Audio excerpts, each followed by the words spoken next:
Good morning, everybody. Merry Christmas. Happy holidays. All the above. Welcome to today's Christmas live stream Microsoft Flight Simulator. We are in the Robin DR400 / 100 Cadet. We are in Bern, Switzerland, going to Perpignan. I'm guessing I'm pronouncing that correctly. We're going to France, essentially. So we're going to go kind of across near the Swiss Alps there and come along down here and then we're going to land here and we'll wrap it up. It's going to be a bit of a long flight, I think, a couple hours or so. So welcome everybody if you're here. If not, that is quite all right. Completely understand. So let's get in here and get things set up. Let's see what our weather's like when we get in here. We may leave it on if we're going to have some nice snowy scenery for Christmas.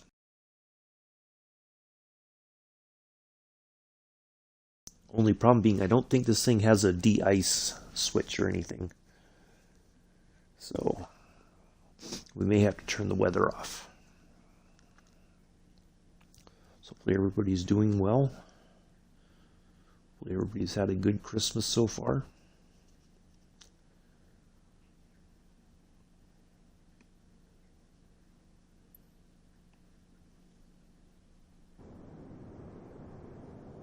Ooh, it looks like there's a storm brewing right there.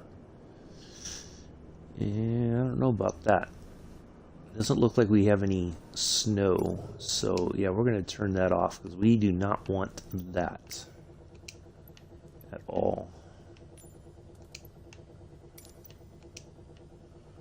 Alright, so let's just have a look at things here so we can see what we need to set up.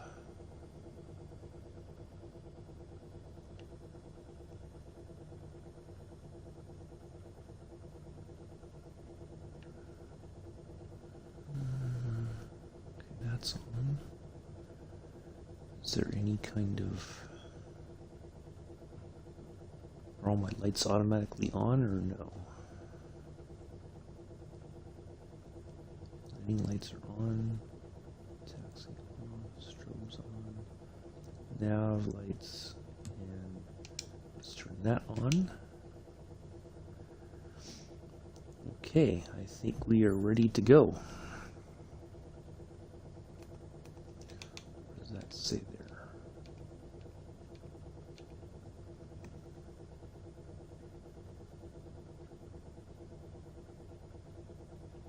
Well, it's green, so I'm guessing it means that it's good. Alright, I think we're set. Alright, let's make sure our co-pilot is helping us out with the radio. He is. Perfect. Alright, let's have a look around. There's our little plane there. Looks like it's got two back seats. Nope, that is luggage storage. It's only a two-seater.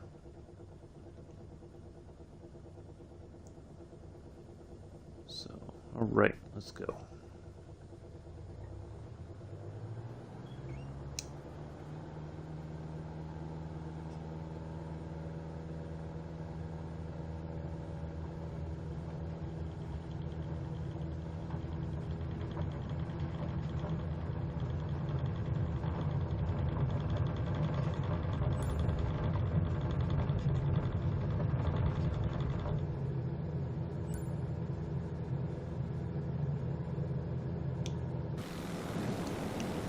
Nope, it doesn't have retractable. I'm so used to us flying in retractable sometimes.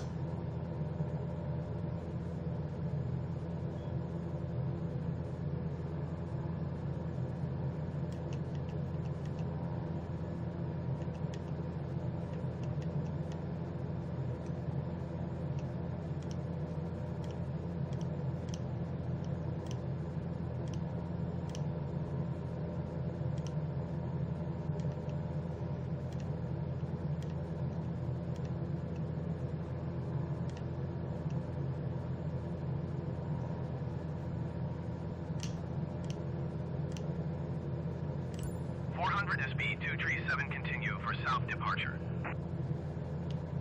Bern Tower 400 SB 237 continue for south departure. Adios, Bern. I give him the crusty salute. Oh, somebody gave me a thumbs up already. Appreciate that.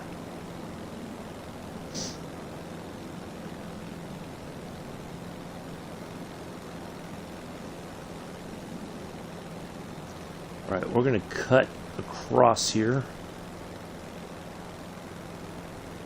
We're just going to head for that marker. That's our first major waypoint right over there.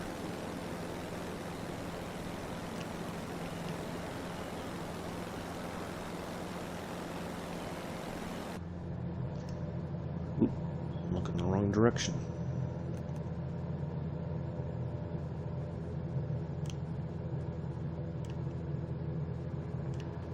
Well, this thing just noses over very quickly.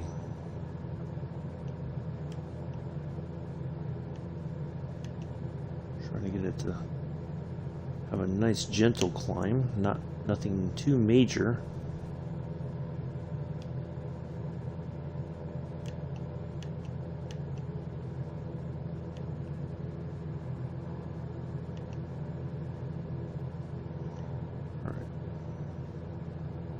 Flaps up already, I think. Yep, flaps are already up.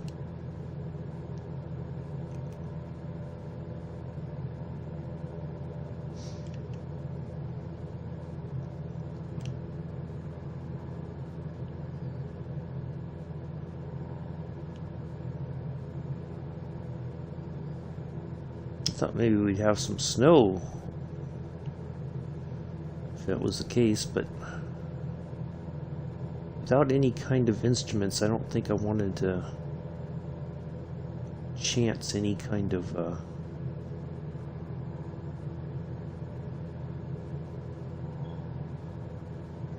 problems. So we're just going to do it with just like this.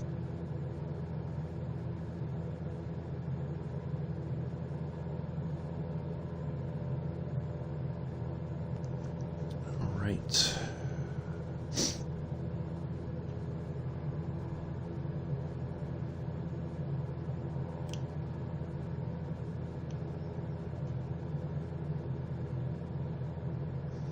At least we have some nice scenery to look at on the way out.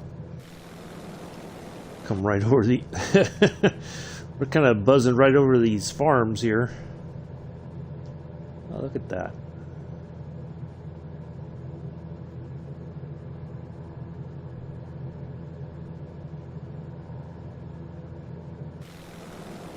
Wow. That looks rather nice. That doesn't look like really a farmhouse. That almost looks like a small castle or mansion. Very nice.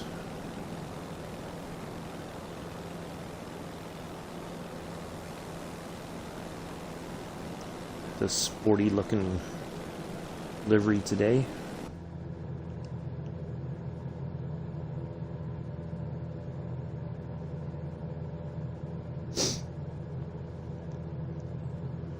Might be very quiet in the chat today. That's okay.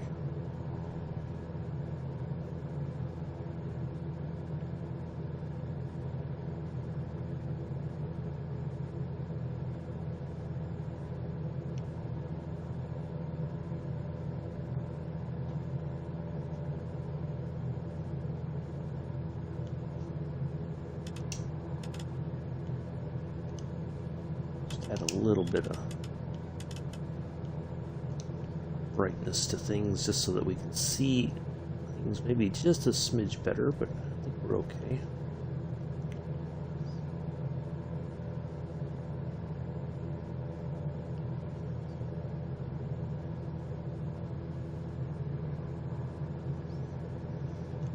I'm surprised we haven't 400 is speed 237 leaving my airspace frequency change. Oh, there it goes. Bern Tower 400 SB 237 frequency change. Bern approach 400 SB 237 is type Robin DR 45 miles southwest of Bern 3,700 feet. Request flight following. 400 SB 237 Bern approach.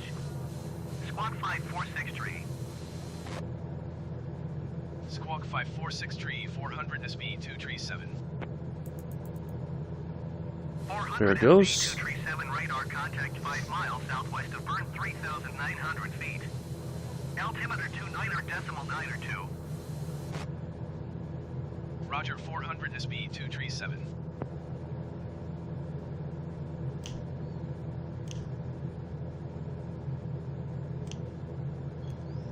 Perfect.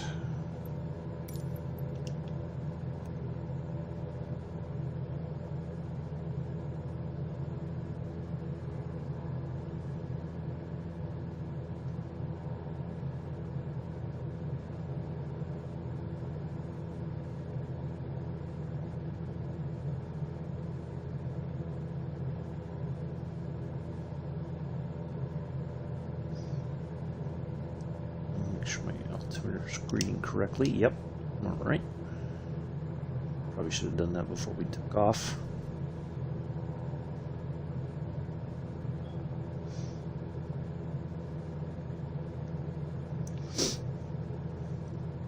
Try to keep an eye on the chat, see if anybody pops in and says hello.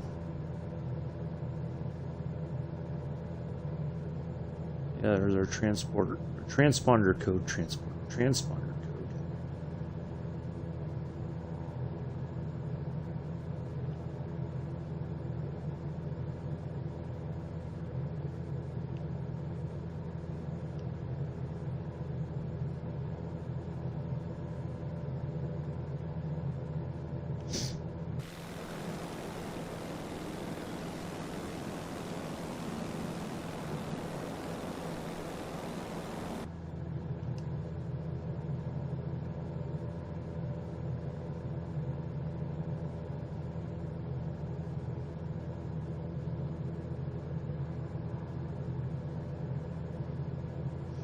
Pretty cool little plane. I think we can turn the landing lights off.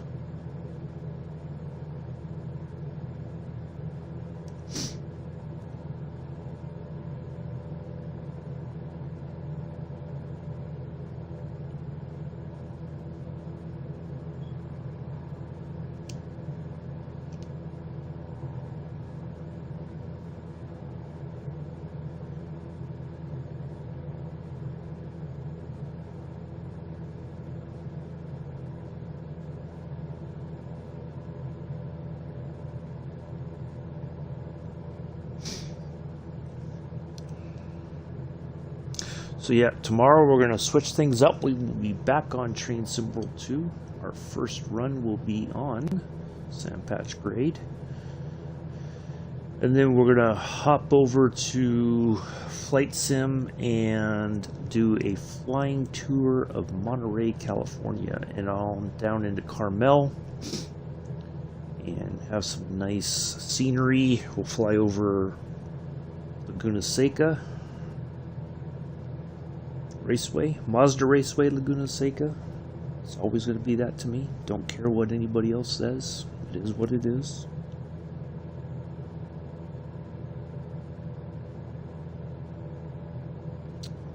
And yeah, so it should be a good flight tomorrow.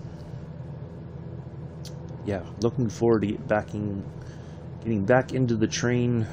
Missed it, really did. So we will.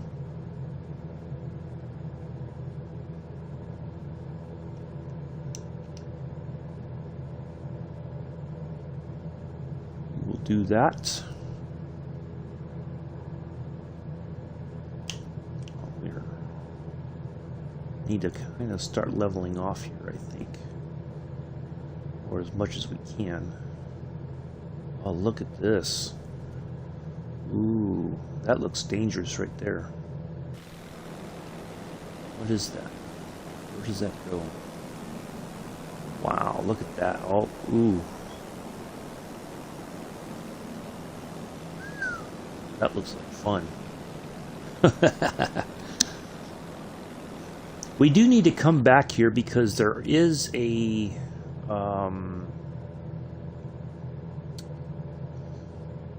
call it? There is some really neat areas here to see.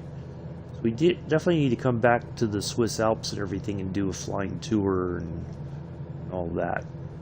I think we kind of did before, but it was only just a small part. So yeah, I would definitely like to come back here and all that. So.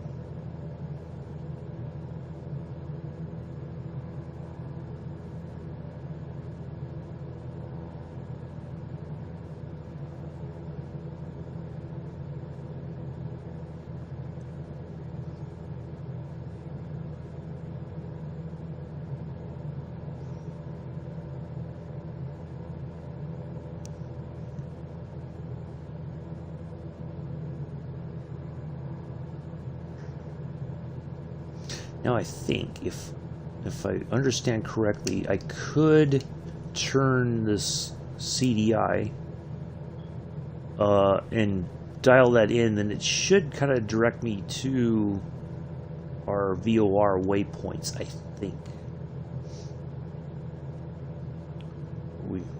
I've got to tinker around with that and understand how to use that a little bit better before we do it.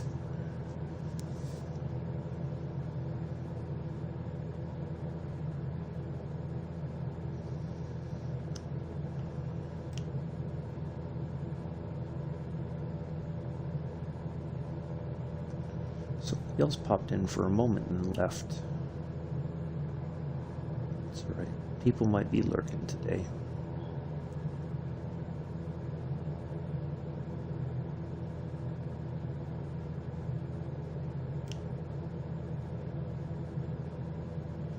That's all right. We're just going to have a nice chilled flight here.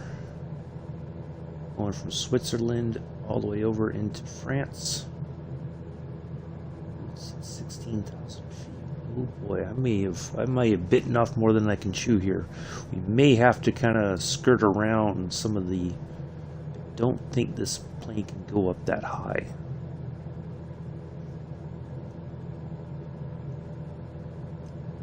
Yeah, that might have been a bad idea. But we'll get through it. We'll find our way. 400 SB 237, contact Bern approach on 136.35. Good day. 136.35 for 400 SB 237. Bern approach 400 SB 237, 6,000 feet. 400 SB 237, Bern approach altimeter 29.9 continue as planned.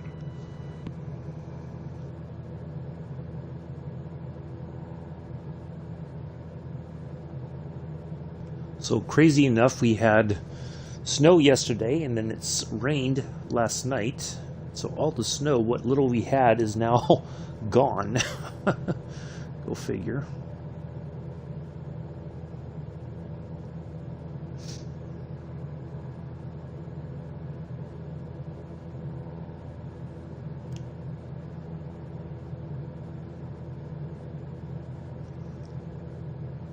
Yeah, we may have to snake through the mountains. We will if we have to, which I think will be just fine.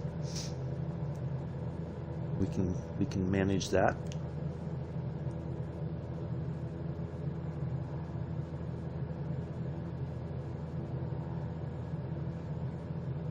But at least it'll be a nice, interesting flight.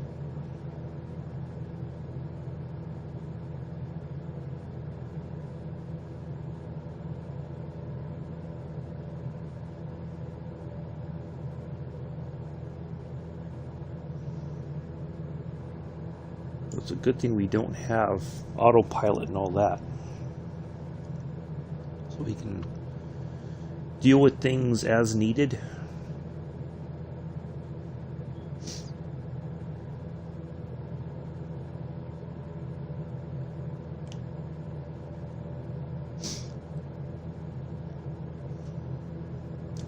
Let's shift this over just a smidge there. Perfect. Let's shift that. Oh, I need to put in my.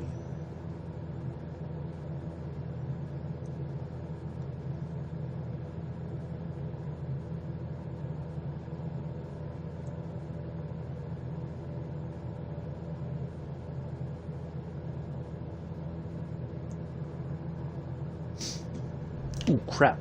How did that happen? I just look away for a second. Next thing I know, we're turning way to the right. What is going on here? Whew.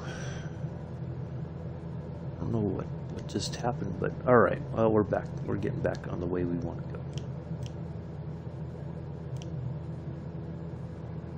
If we just had a gust of wind or something, or if is there a rudder trim or something that I don't know about?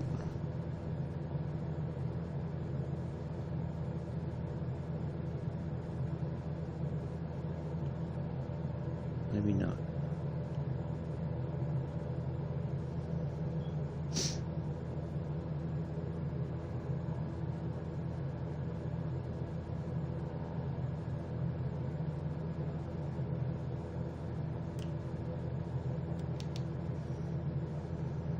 Sure what that is supposed to be. That little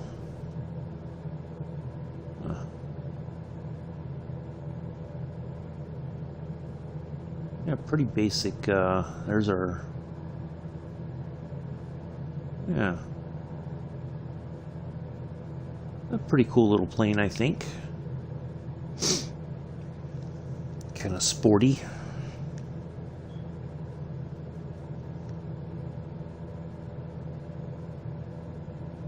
I need to change this to live, so keep an eye on things.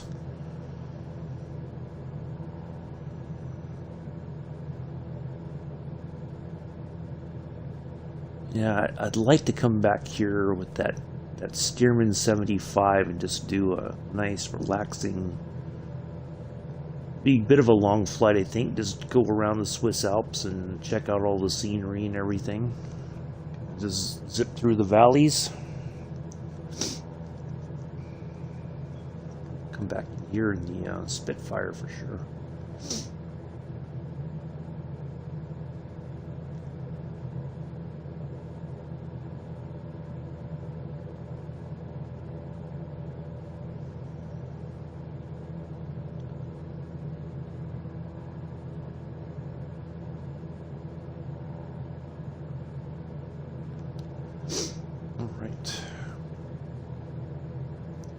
Coffee. Yeah, rain overnight, and so all the snow, what little bit we had, not we had a lot, but maybe not even half an inch, it's all melted now. So, and it's supposed to be a little bit warmer today. It's supposed to be in the mid 40s, so which is going to feel warm compared to some of the days where it was like in the much colder, like in the 20s. So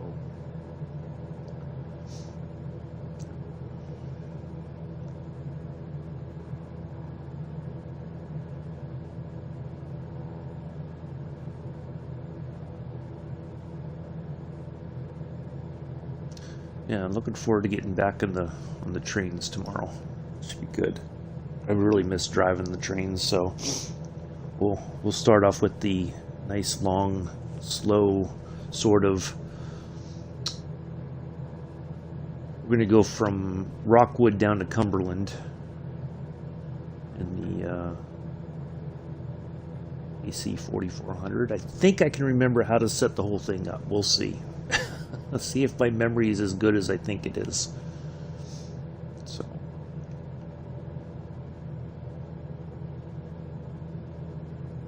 Oh, it's got a little bit of a... Oh, the lights are right there. Tell me I'm true. Okay.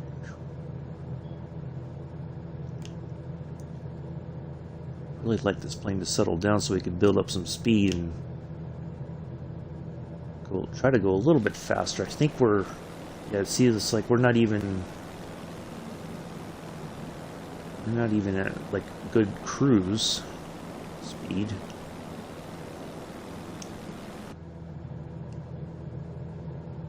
But we'll get there.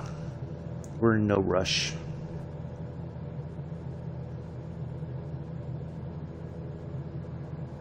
I think this part's going to be the longest part of the flight, is this going towards this marker there in front of us, so that will be at least halfway out of it. So We'll get there. In the meantime, we can enjoy the nice scenery.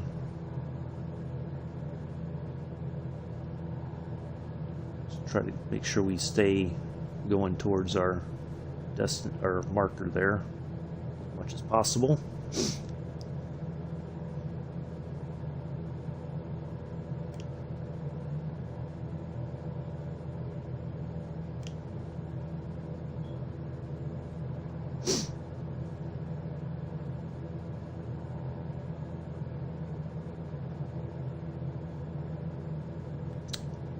And then Monday we will be in the Cessna Bonanza G36. We'll be back in the United States, and that will be an IFR flight from Lakehurst to Washington.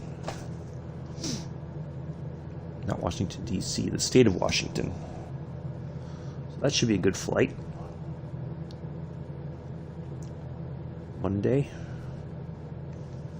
Tuesday, we'll be in the 737 MAX going from Bogota to Caraco.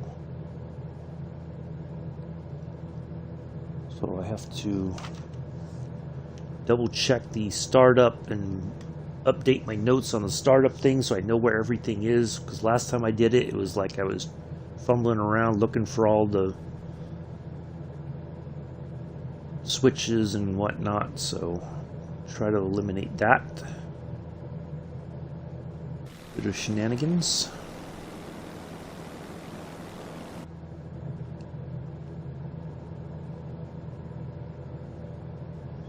I think if we kind of go towards the edge of those mountains, we might be able to just kind of skirt around the lower part there.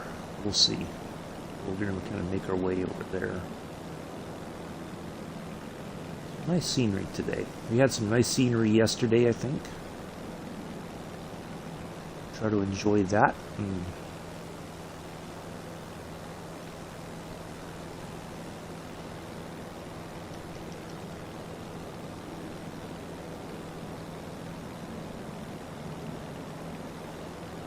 Have a look.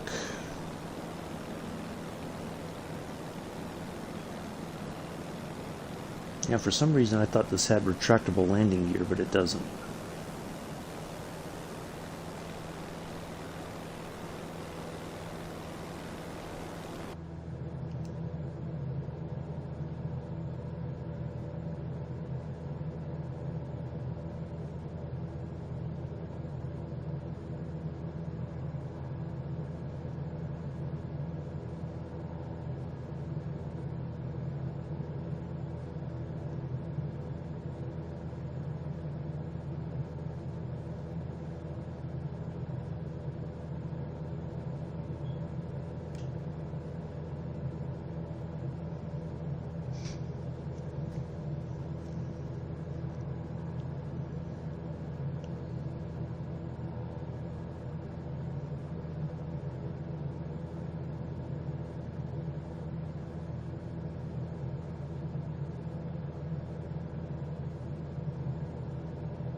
Great.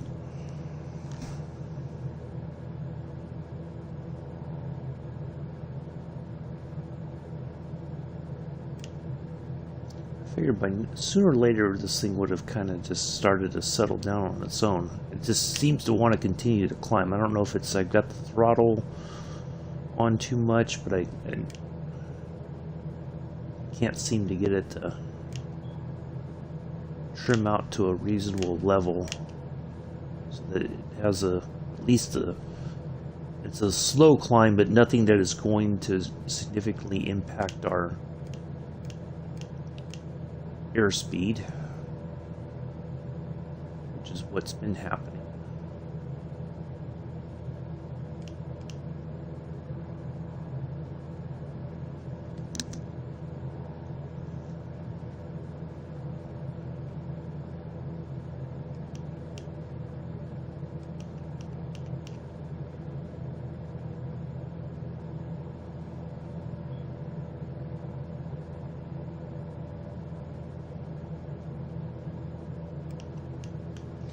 Good morning, Amilla. Merry Christmas to you. How are you?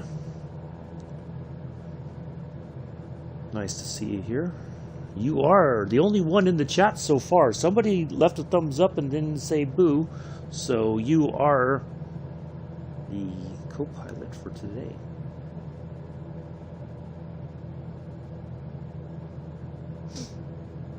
Appreciate you stopping in. If you're just coming by to say hello, you've got other things to do, that's quite all right. You are the right seater today. You might be the only one that comes in. Maybe, we'll see. We've got quite a bit of flying to go, so we'll see if anybody else pops in and says hello. But if not, like I said, it's under. I'm doing good. It's raining here, so I don't know what it's doing in the city, but we have had rain overnight, and it's still kind of rainy now. Like, it's a little bit overcast. Like, I can't even see all the way across town to the radio towers on the other side of town there. So you guys might be getting rain in the city later, or it may get colder and turn to slush or something. I don't know, but yeah, it's supposed to be like 43 here today, so which is nice compared to the last couple days, I think. Just wish it wasn't raining, but it is what it is. So yeah, just talked to family yesterday and all that. So yeah, longer conversations than I was expecting. You know, you just try to say Merry Christmas and all that stuff, and then it just turns into hour-long conversations without, like, you don't expect it. I gotta blow my nose. Pardon me for a second.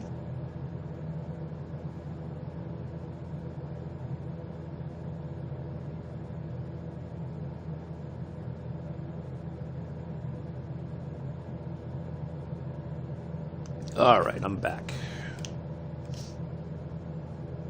This thing still wants to climb. I think if I can get it down to 0.1 on the trim, then I think it'll finally kind of calm down here.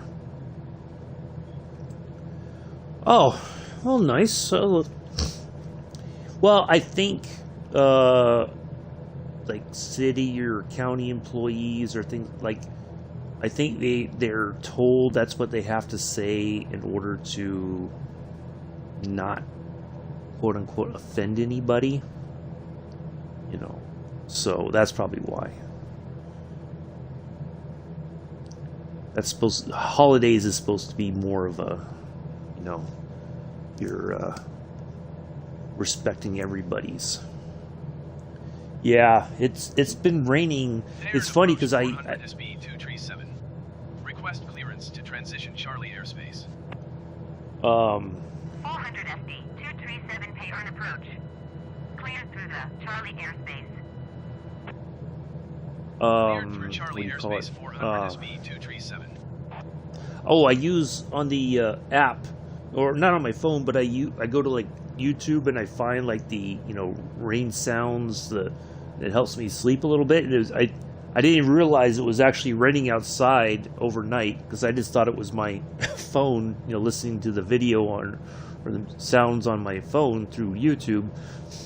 And then when I woke up, I'd look outside and it's like, oh, it was actually raining. No wonder why I slept pretty well last night or early this morning. I woke up and I heard it and I was like, oh, it's still dark out. Okay, I'm going to go back to sleep. Like, it's still dark here. Like, it's 5 after 7. It's just like, it feels like it's 4 o'clock in the morning or something, you know? So, oh, somebody else left a thumbs up and then disappeared. Somebody's watching on Twitch. Might be. I wonder if that's Mick lurking over on Twitch. Oh, hey, Josh. Merry Christmas to you. How are you?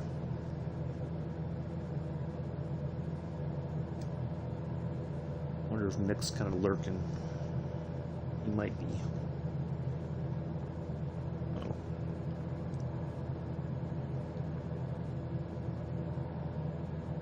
Now that he's probably had done the waffle duty.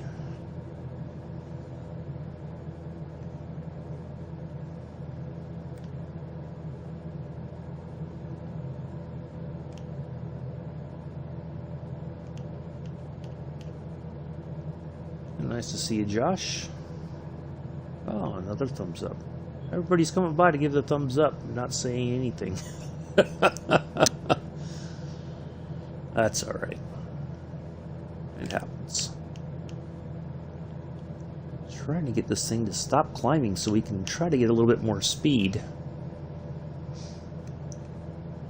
Oh, now it wants... Okay.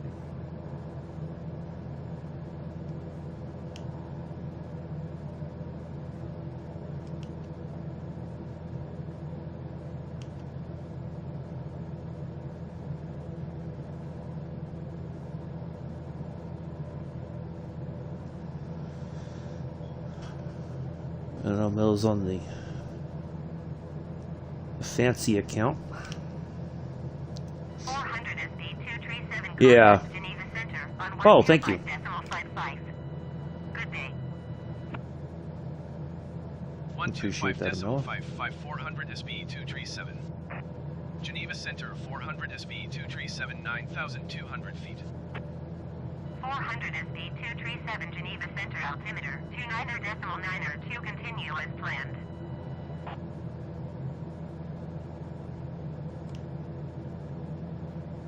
This thing still wants to climb.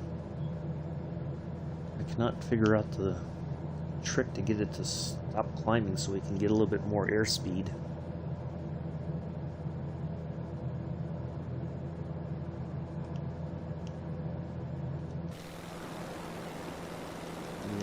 Throttle back a little bit more, maybe it'll kind of sort itself out.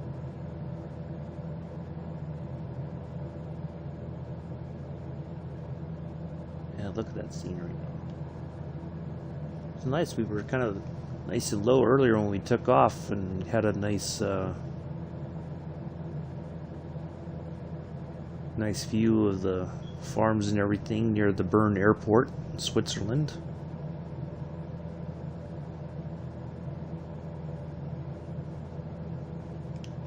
Still wants to go.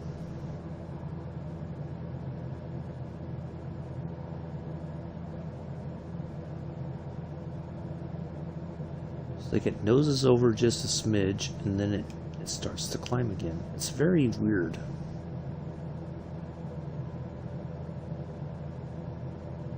Just figure out how to get this thing to settle down. It'll be a much better flight, I think. Not that it's bad, but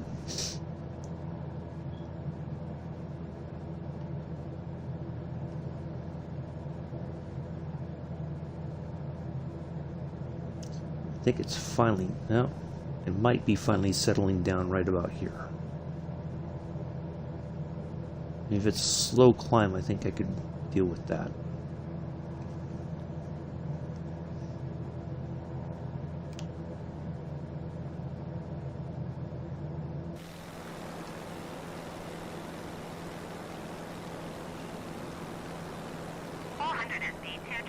Contact Geneva approach on 130.555. Good day. 130.555 for 400 SB 237. Geneva approach 400 SB 237 9,500 feet. 400 SB 237 Geneva approach altimeter 29.9 continue as planned.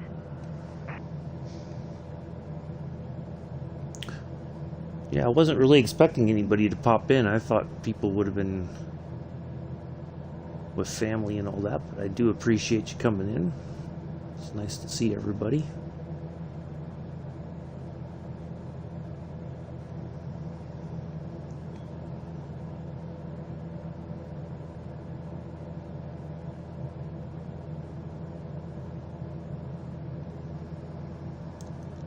I wonder if we're going to have any of the bot action today.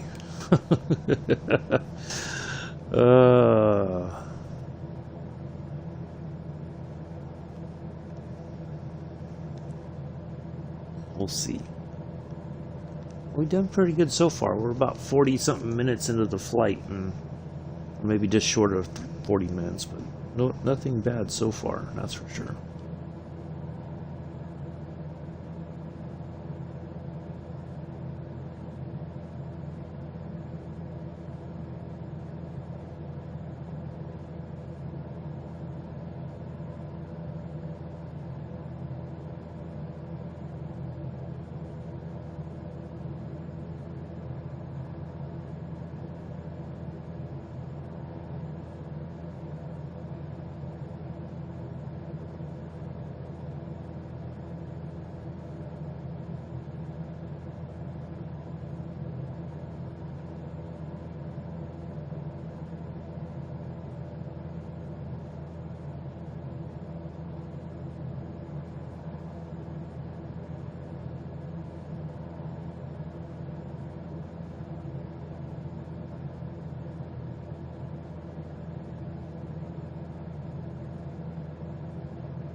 Oh, oh my goodness. I've been on mute this entire time. I looked down and I was like...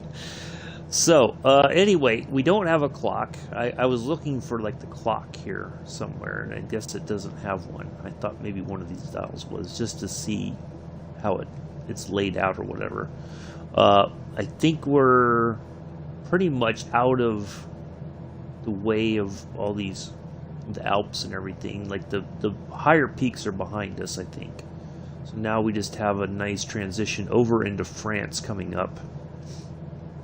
If we haven't already, which we may have, I don't remember exactly where the borders are. Yeah, I figured, yeah, I just happened to look down and I'm like, oh, I think I drank like my last bit of coffee and just forgot to unmute myself. So, what was I saying? So yeah, I thought one of these was, I thought this was the clock, but that's the airspeed indicator. There's our altimeter. And then our vertical speeds right here. And then our heading, our compass basically, is right there. And then this is our, if we turn, it'll show the wing will move, like it'll tilt the aircraft to show which way we're turning. So, and then our attitude indicator, so that's our, you know, if we climb or descend, if we turn or anything, that's your, like, your horizon, basically, right there. Yeah, I do. Yeah, I do, Milla. Oh, finally, there's one. Took almost an hour into the flight. Congratulations, bot. Coward. That's what you are. Coward. So jog on. You're not welcome here. So anyway, so yeah, I think we're good as far as we won't, unless there's something up ahead that I don't know about. I think we'll have a nice sort of easy transition over into France there, if we're not already. I think we might be already in France, but I can't. Yeah, I'm guessing by that name alone, I think we're already in France. So, I wish there was a way to tell, like, where's the transition point from one country to the next, sort of thing. Because I would think, too, once you cross over, you know, that you would be handed off to the next, and I think we've been talking to where? Geneva. Okay, that's still Switzerland. So Geneva Center must have control from in Switzerland all the way in, you know, for part way into French airspace.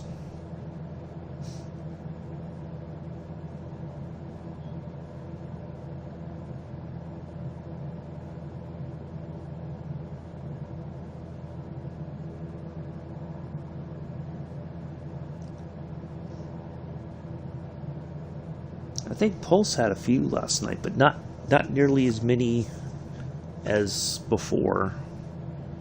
It's hit and miss. It's like sometimes they're there and then it's like it's quiet for a while and then the bots show back up. So,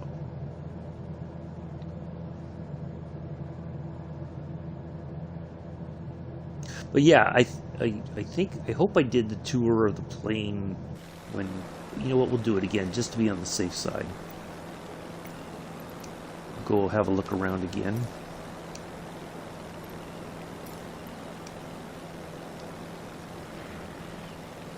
Ooh, uh-oh. That's not what I wanted. Oh crap. I gotta get the camera back to, we're turning. Oh crap. Crap.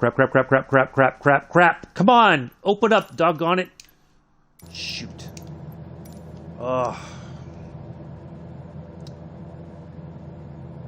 Man, sakes alive. I was not expecting that. I don't know how that happened, but... Goodness. Goodness gracious. Alright, there we go. Disaster avoided for now. How did that happen? Let's look at the camera again. Go showcase.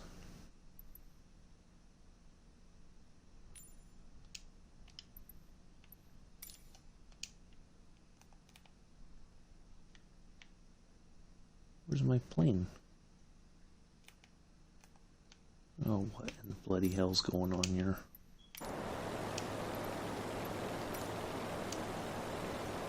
Now it's going the other way. Alright, well, I guess that's not going to work. Something's changed on the camera. I don't know what it is, but oh well. But yeah, we'll try to do some flying around the plane through whenever I fly, just to kind of show the I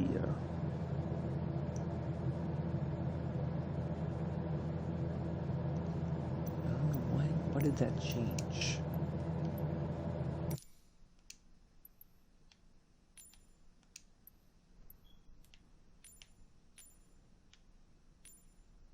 Oh. Free camera.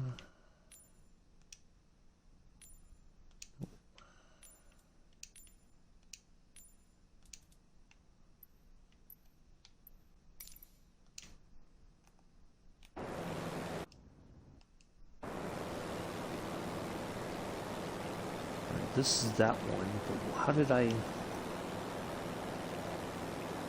Why is it locked on there? That's the drone for. Like that. Oops.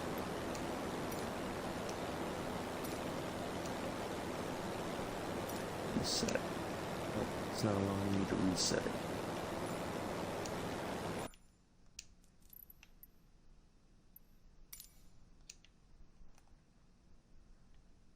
Where's my plane? It's like I'm...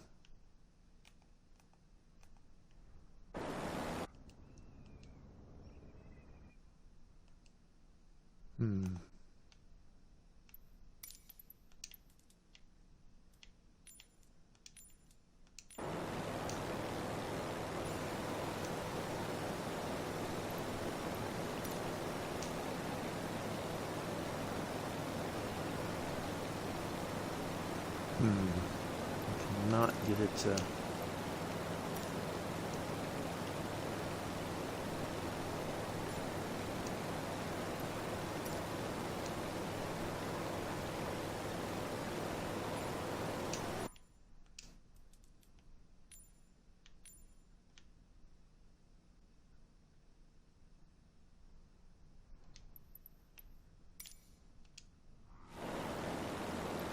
Alright, there we go.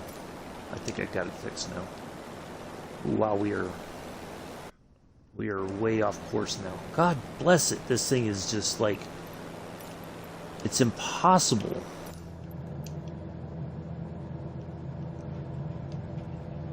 Oh, come on. Oh, crap.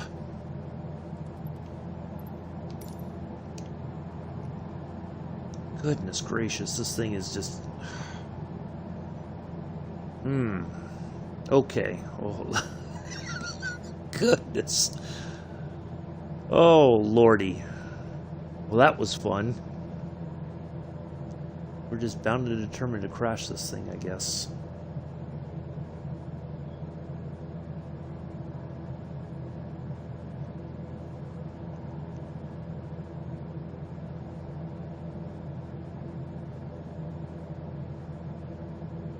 Alright, let's try this again, now that I can narrate, since I'm not muted. Somebody messaged me on... I just heard it come up on... Thought. Oh.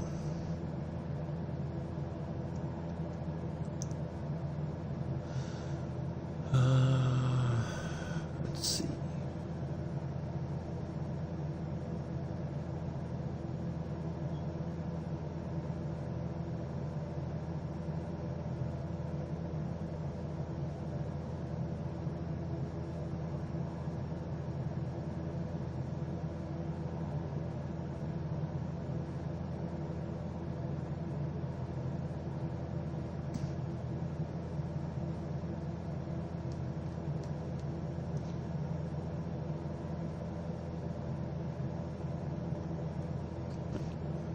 Yeah, I saw it, Amela. Yes.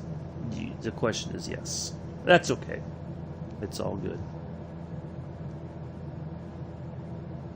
Well, I can keep this. I look away and then I look back and this thing's like turning all over the place.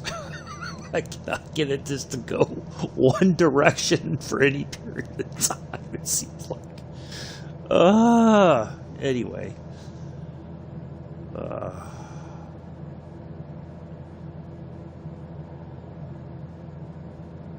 we go.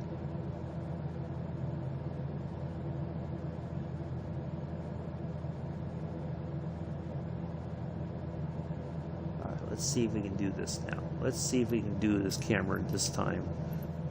And alright. There we go. Take another quick look around here with this nice scenery in the background. Plenty of storage space for the food for Amela right there. Look at that. You can have all the stroop waffles you want back there. Well, within reason, of course, I guess. Oh, yeah, pretty cool little plane.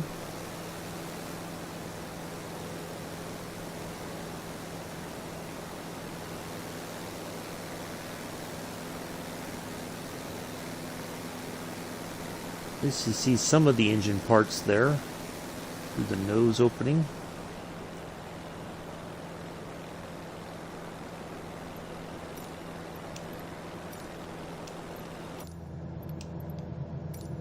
There we go. The end.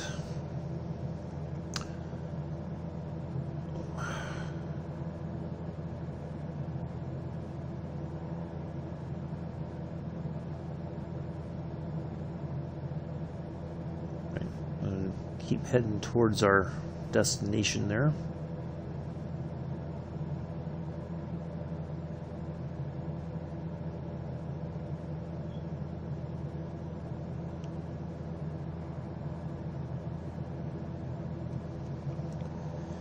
So yeah, we did fly around here before when we were still kind of learning the ropes, so to speak, here on Flight Sim. Or not around here, but we flew, I think, across into. Boy, has my foot gone to sleep? We did fly over the Alps into Italy. I remember that, and then we did do a flying tour, kind of, in the 152. Took off and had a nice little run through a valley and saw some sights, and then landed at a really little airport there. But yeah, I'd like to come back here again and do another flying tour now that we kind of have a better understanding and better grip of the simulator for the most part. I think I'm positive if I go back and look at the videos from when we first started and all that, I'd like to think there would be a significant improvement on things. I hope. Pretty sure that's the case, but I could be wrong. I mean, we still make a few mistakes here and there, but overall I feel like we've done a lot better than we had before, which is a good thing.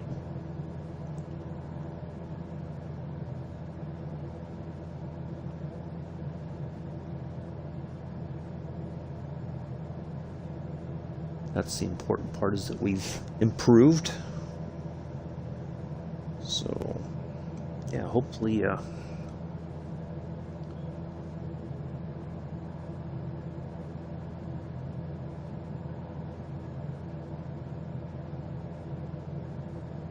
400 SB 237, contact Chambray approach on 123.7. Good day. Alright, which radio is it going to change? Going to 123.7 400 SB 237. Just out of Chambray curiosity. approach 400 SB 237 10,000 feet. 400 SB 237 Chambray approach altimeter 29.9 to continue as planned.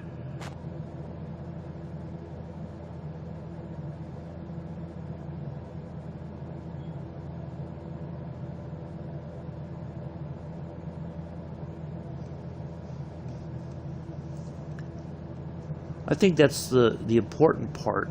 And what I've noticed too, because I was kind of looking through, checking out what's out available right now for the sim.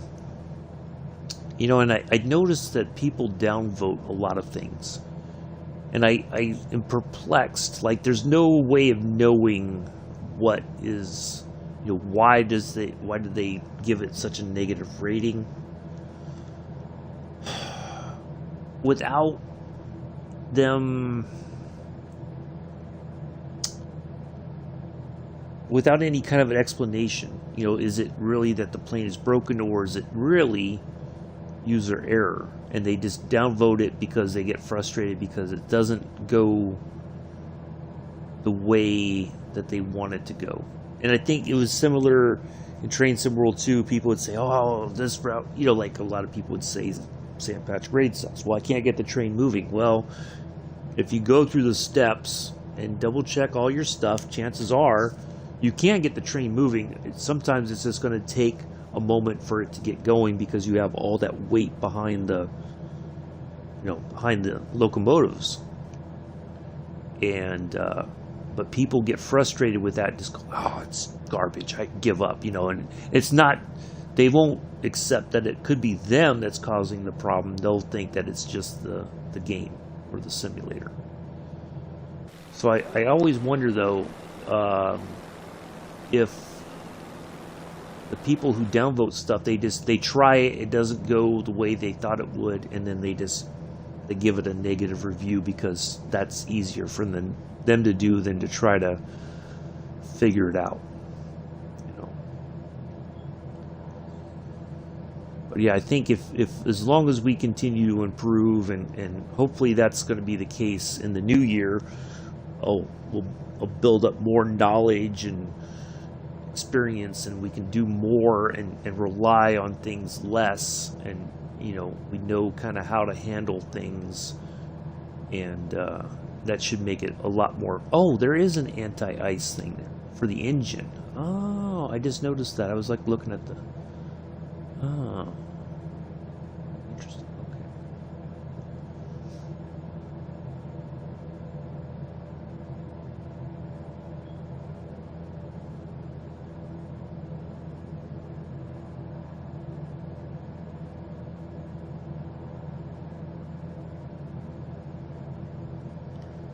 Yeah, I'm just curious to see if there was like a way that people could explain why they downvoted something, and if it's just down to they got frustrated and just gave up and decided that it was the plane's fault, not their fault.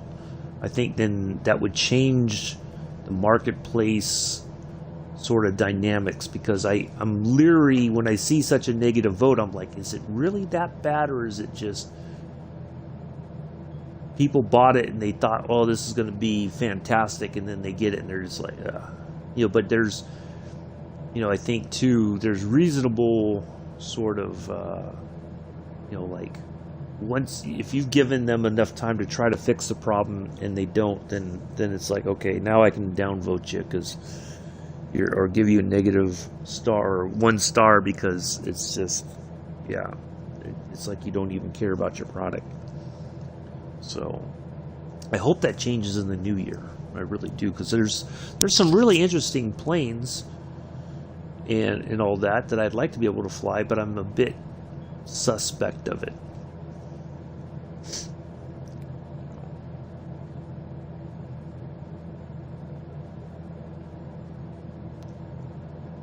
That's the only problem, I think.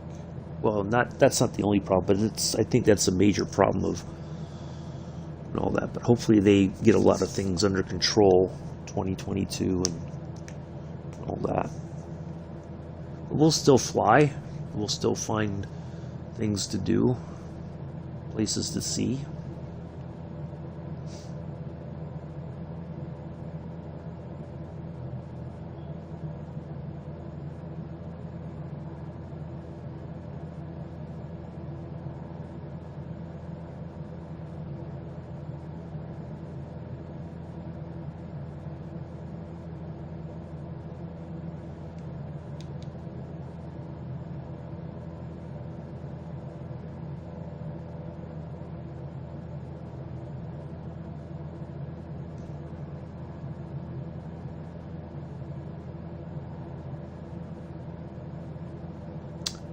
think this is a... I think the Robins is made in France. Let's have a look.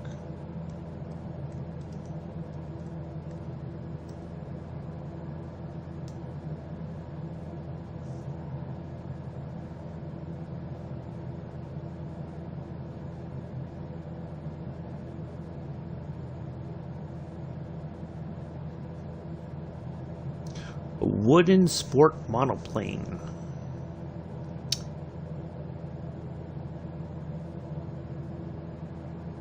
First flight 1972.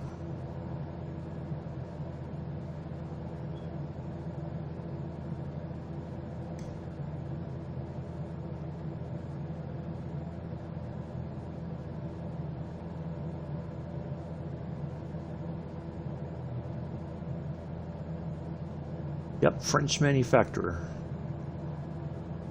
Manufactured. So conceived by Pierre.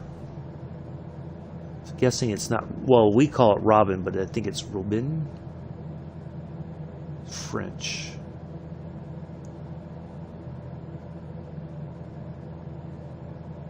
Yeah.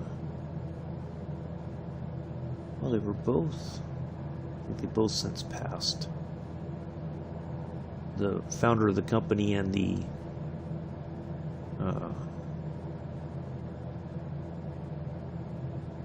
designer. French Air Force uses these.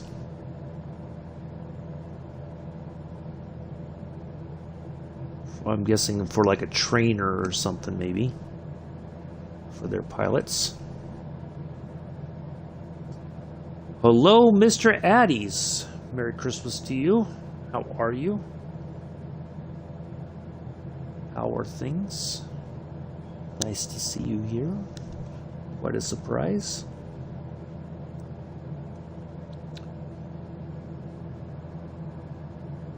So yeah, French-built aircraft.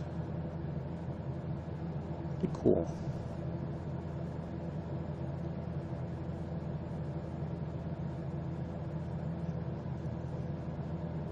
Aix-les-Bains. I think that's how I'm saying that.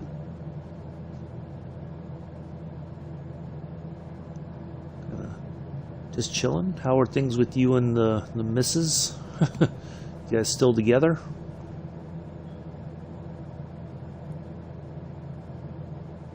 Hopefully.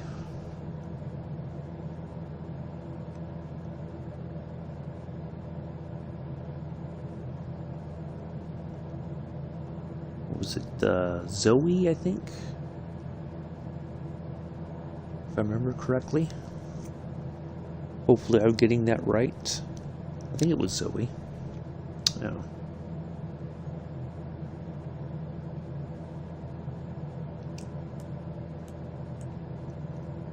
We argue a lot. Well, that's not a good thing, Mr. Addies.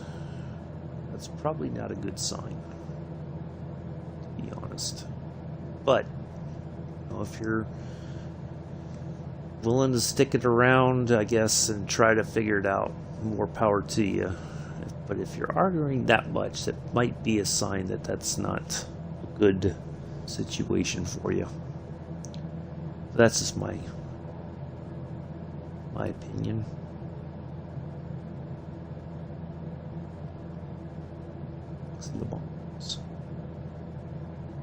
I think I'm pronouncing that correctly. Aix-en-Provence. Anyway, yeah, that's not a good thing. I've been there, and you just have to recognize that maybe it's not meant to be if you're arguing that much.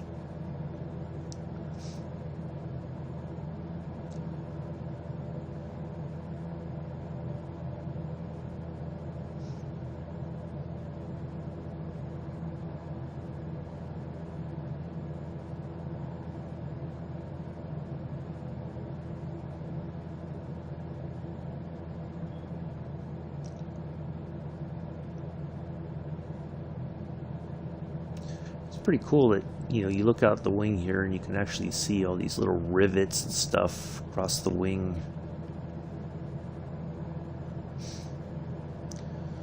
Yeah, it might be time to say, I think enough is enough, and you gotta be able to move on. And that's the toughest part, I think. I had a feeling you were going to say that, Joseph. Yeah, it might be time to say, I think we've tried and it's just not working. If you're getting the blame for everything, that's not good, man. That's not a very healthy relationship. But, you know, you got to do what you got to do.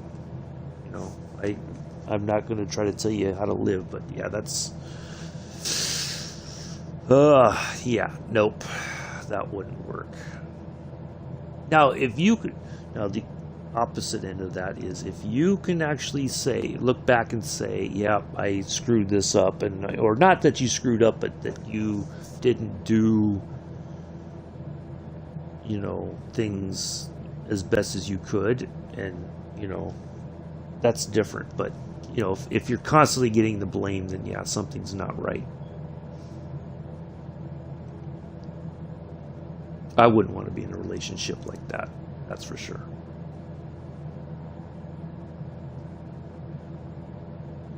Oh, well, that's really unreasonable, Joseph.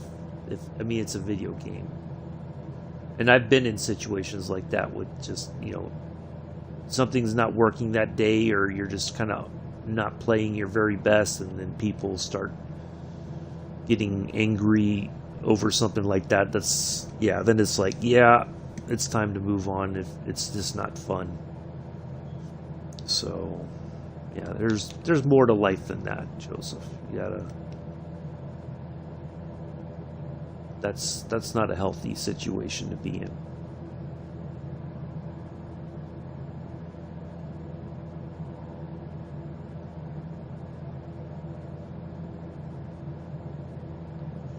I wouldn't want to be in that, but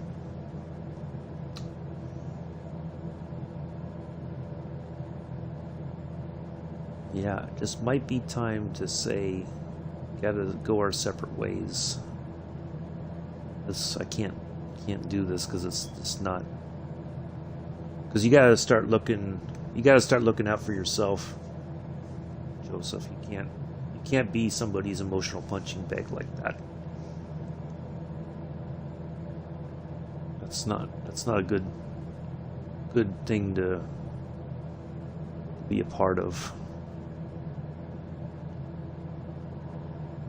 because that just affects you mentally down the road, and not in a good way.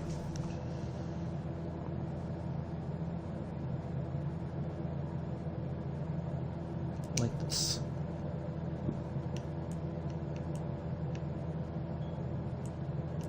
Ooh, the lights light up. It's kind of Christmassy.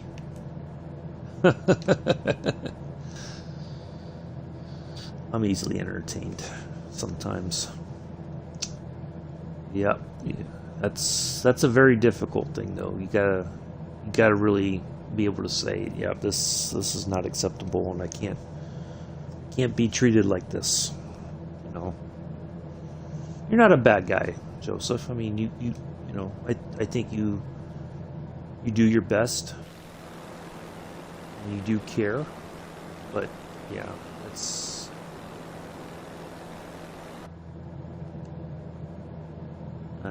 might be time to move along. You'll find somebody better for you. I used to not think that was the case, but it's true. It may take a while to find her, but it's, you know, at least along the way, you start to know what you will and won't accept in a relationship. And you can very clearly indicate that to people. You know, if you meet somebody new, you say, you know, I won't be treated like this, or I don't care for these things. And, you know, if it starts to happen, then I'm out of here. So... yeah, I would imagine, because it feels like It's like, oh, today, okay, relationship advice as we fly. If that's the case, Joseph, it's not good, because I think you're starting to get angry because you're feeling that you're being insulted, that you're not being treated, well. And if that's the case, that's a sign. As some people would say, that's a sign from the universe that maybe that is not the best relationship for you. Or you could say it's a sign from God, whatever you want to call it. It's a sign that it's not you shouldn't be in that relationship. And I know it's easy to think, well, if we just keep at it, things will change and all that, but it's not worth your mental well-being to have that happen. So yeah, it might be time to move on. If you're angry all the time and she's always fussing with you, that's not I wouldn't want to be in a relationship like that. And I've been in relationships like that. It sucks, because you start to think, well, maybe I am this terrible person. Maybe I am, all these things that this person says about me. But if you can seek self-improvement, like if the person says, well, you do this, and, as long as you're willing to try to grow as a person, that's a different story. Not that you're going to suddenly change overnight or anything, but, if you can say, well, I recognize that I need to improve in some areas and I'm trying to do the work, and, but if somebody's not even willing to see that about you, then that you're trying, and they love you because you're trying to improve as a person, yeah, that's not a good place to be. And your mental health is more important. You'll find somebody who is going to see your worth as a person. And like I said, it may take some time. I can attest to that. It may take you a very long time, but it's worth finding that person, eventually, and you will know that that person is meant for you, because they won't speak ill of you. They won't put you down. They will maybe give you some constructive criticisms or some, guidance of some kind, or that they'll recognize that you made a mistake, but they're not going to put you down for it. That they'll support you through the thick and thin. That's the kind of person you want. But I'm sorry that you're going through all that. That sucks, because as if things aren't difficult enough already. You don't need that in your life. And you don't deserve that, I don't think. So, yeah, it may be time to do some soul searching and really think about what it is that you want in life and what you want out of a relationship with somebody. And if that person cannot respect that, then but you got to do what you got to do. I just think you're better than that. You're not, I know, like I said, I know you're not, you're your own person, and you've got your, I don't want to say limitations. Well, we all have limitations, I guess, in a way. But you do your best, and I think that's the important part. And somebody should hopefully recognize and love you despite your limitations, and want to be with you, with all that. Hello, Merry Christmas, Daniel, over in the Posh channel. Appreciate you coming in. Hopefully you are well, sir. Nice to see you.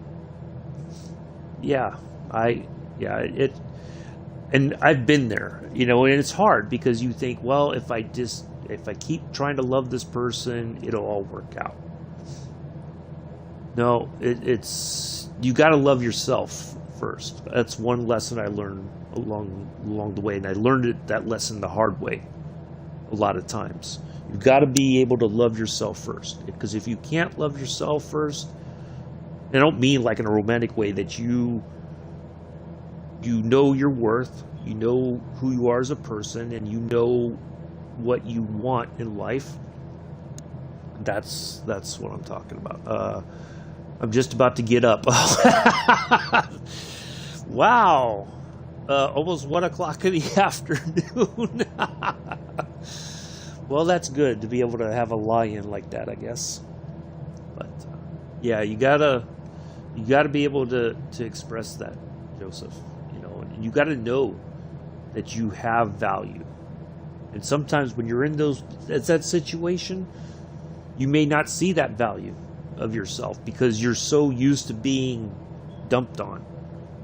You know, that's why you got to get out of there before it gets worse, because it's going to affect you down the road.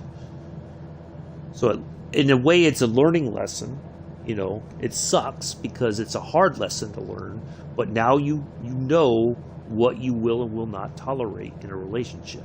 And the next time you meet somebody, and you can, you know, if things seem like it's getting serious, and you could say, you know, hey, I just want to let you know, you know, I've had some bad experiences, and you know, this is what's happened, and you know, if I start to notice those same patterns, then yeah, it's like I've got to move on. So, but the person, once you explain those things, I think the person who really cares about you is going to respect you and love you for who you are. In a Merry Christmas there, Daniel. Welcome to the non-posh channel.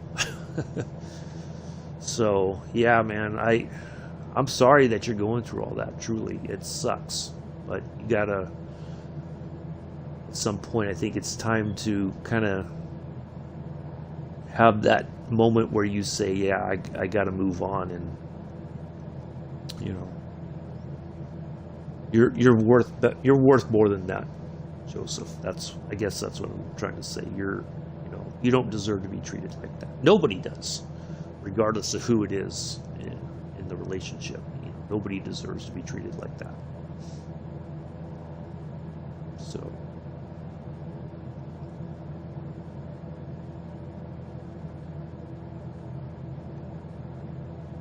yeah.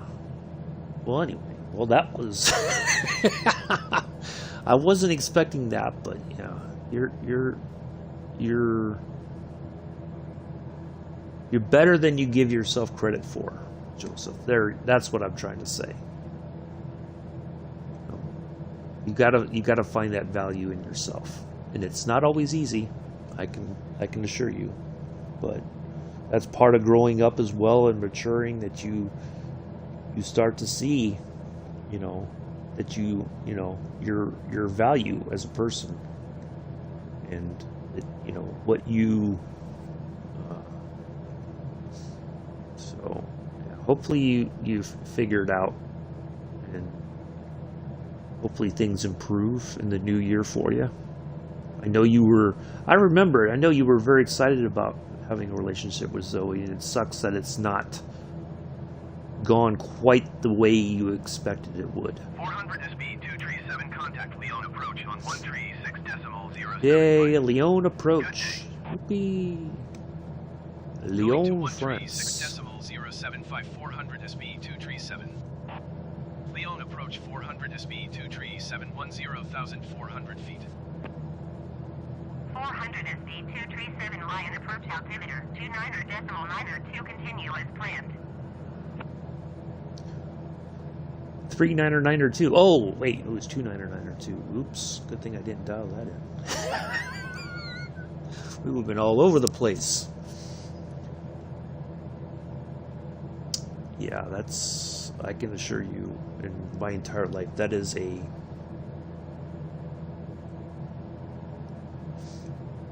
very difficult lesson to learn. And it's sometimes it's going to be painful, unfortunately. Not physically, but just emotionally. But But I do hope in the new year you find a better part of life that you deserve, Joseph. I almost said Daniel. Well, you too, Daniel. I hope you find what you deserve in life in a positive way. I hope the chip shop remains open and you can continue to have your fish and chips every Saturday, barring the holidays, of course.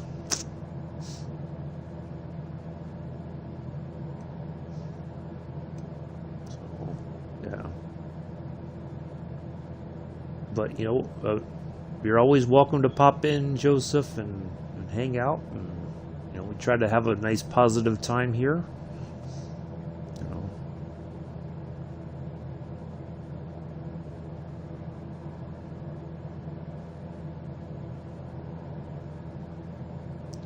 We're just cruising along here. We left Switzerland way back over there a long time ago, almost over an hour ago, hour and a half. Wow. And we're just making our way there to France. Well, we're in France. We're making our way to the airport there. Perpignan, I think, is the name. I could be wrong, but I think that's what it's called. It's pronounced. So, yeah, we're just cruising along here.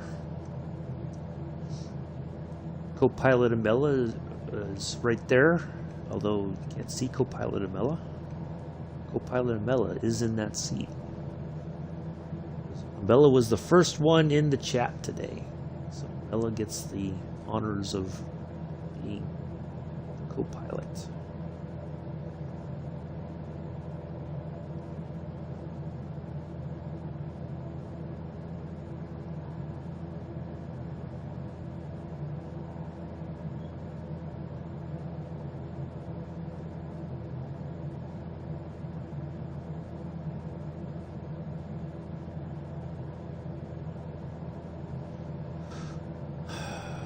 You're welcome, Daniel. Well, I always wish the best for everybody. Despite what you might think, I do hope everybody is happy. Finds happiness in life. Whatever it may be that makes you happy. Whether it's fish and chips, or cherry chocolate oranges, or whatever. Or beef patties, in Amela's case. A stock fridge in Amela's case. It's, I do hope people are happy.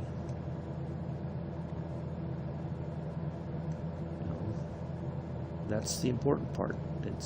When you're not happy, and you think you are, but you're not, that's when, that's the, what do you call it? The wake-up call. That's when the flag should go up, and say maybe I need to proceed under caution, or I may need to stop the race completely, to use racing terms. Maybe it's time to pit for a while and say, or withdraw from the race. Things are not working well.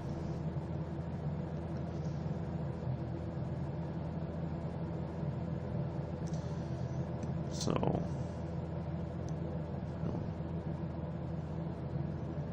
but I like I've said before, I've learned the hard way that sometimes you've got to be able to say, this is not a healthy place, this is not healthy for me, and I have to walk away from it.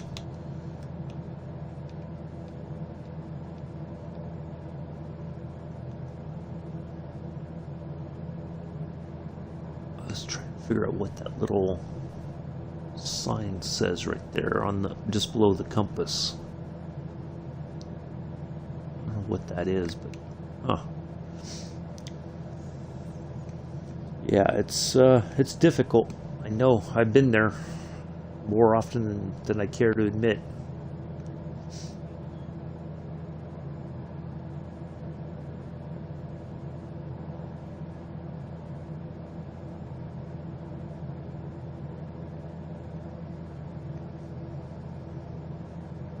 It sucks.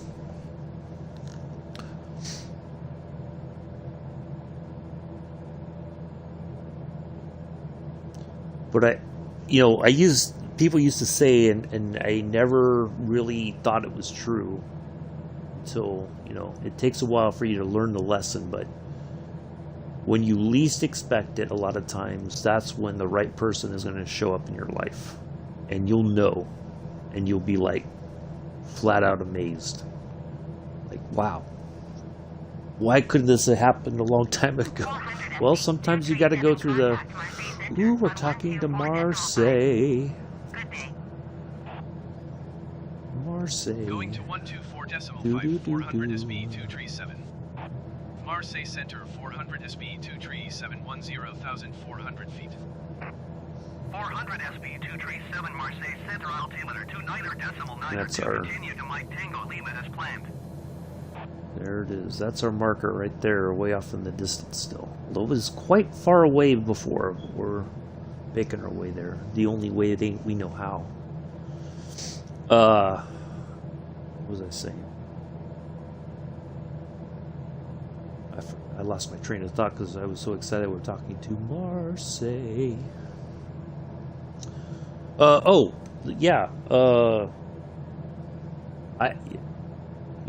I would think, oh, well, this person wants me in a relationship, but I try to develop something out of nothing, and that doesn't work. I can assure you. You got to be able to say, yeah, it's when the right person comes along, you'll know. I can attest to that, because it won't be. I mean, it won't always be easy, but it won't be a lot of drama. It won't be a lot of arguing or whatever. It'll be. You'll be a lot happier, and you'll know.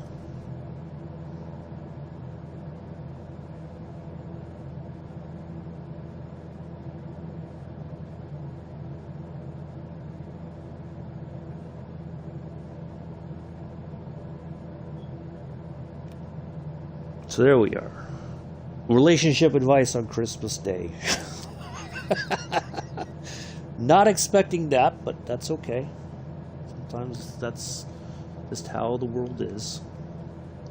Sometimes people need to talk. Just be reassured that you do have value, Joseph, if you're still listening. You have it. You just got to find it. Express it in a positive way.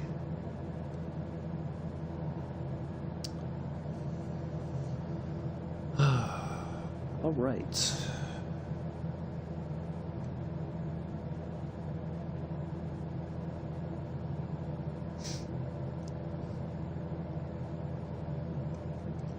Marseille.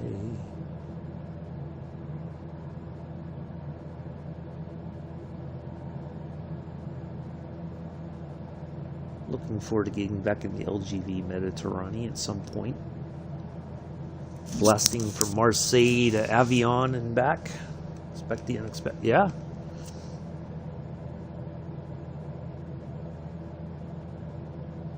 Exactly.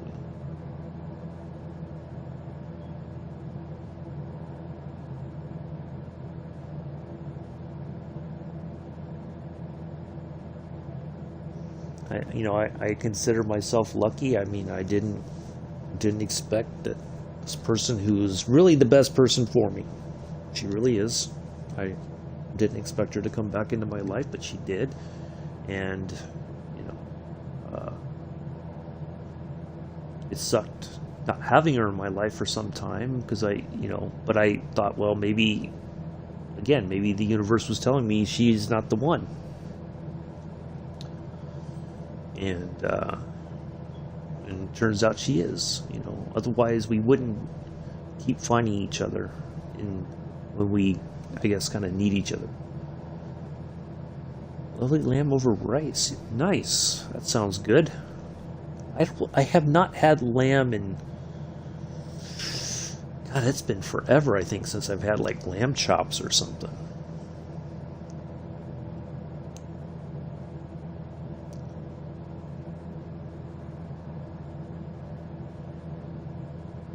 I think the only place I could find lamb would be at Wegmans, because I don't think they get it at I don't think they get it at Walmart.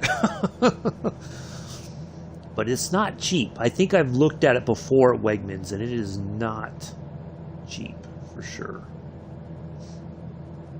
But yeah, matter of fact, I've seen videos where Gordon Ramsay cooks like oh, the turkey's smelling lovely. Nice, Daniel. There we go. We go from relationships to food. The one thing that all people can always never agree on, with few exceptions. But yeah.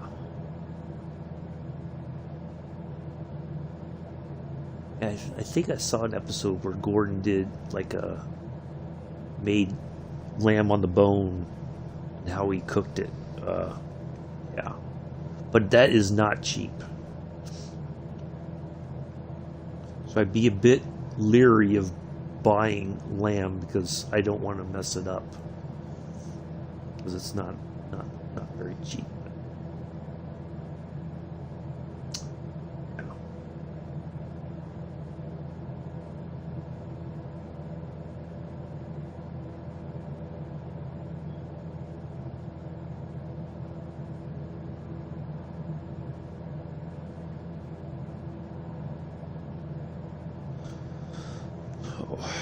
Anyways, wow, it's 8:16 already. Wow, where's the time gone?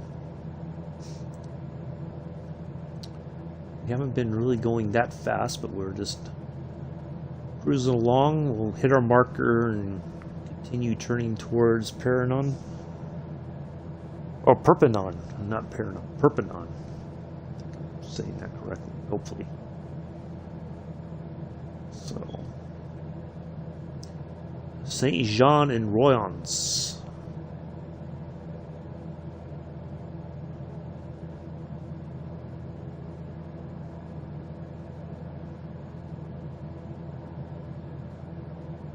Looks like a cool little airport. Boy, you can take off from there and just zip through the hills and end up over there. And you just keep zigzagging and go through the Alps, and hopefully you don't crash.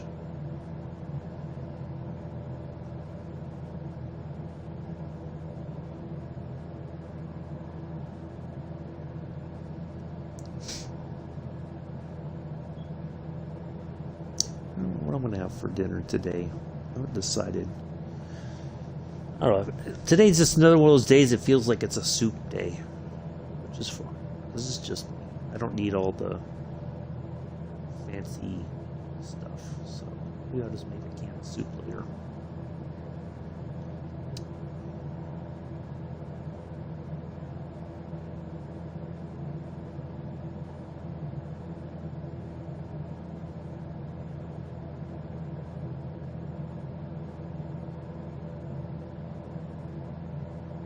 I do have some pancake mix. I might make pancakes for late breakfast today. Might sound good.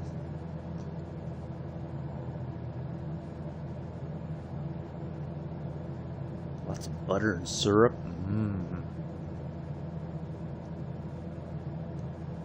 I'll get a quick sugar rush and then pass out.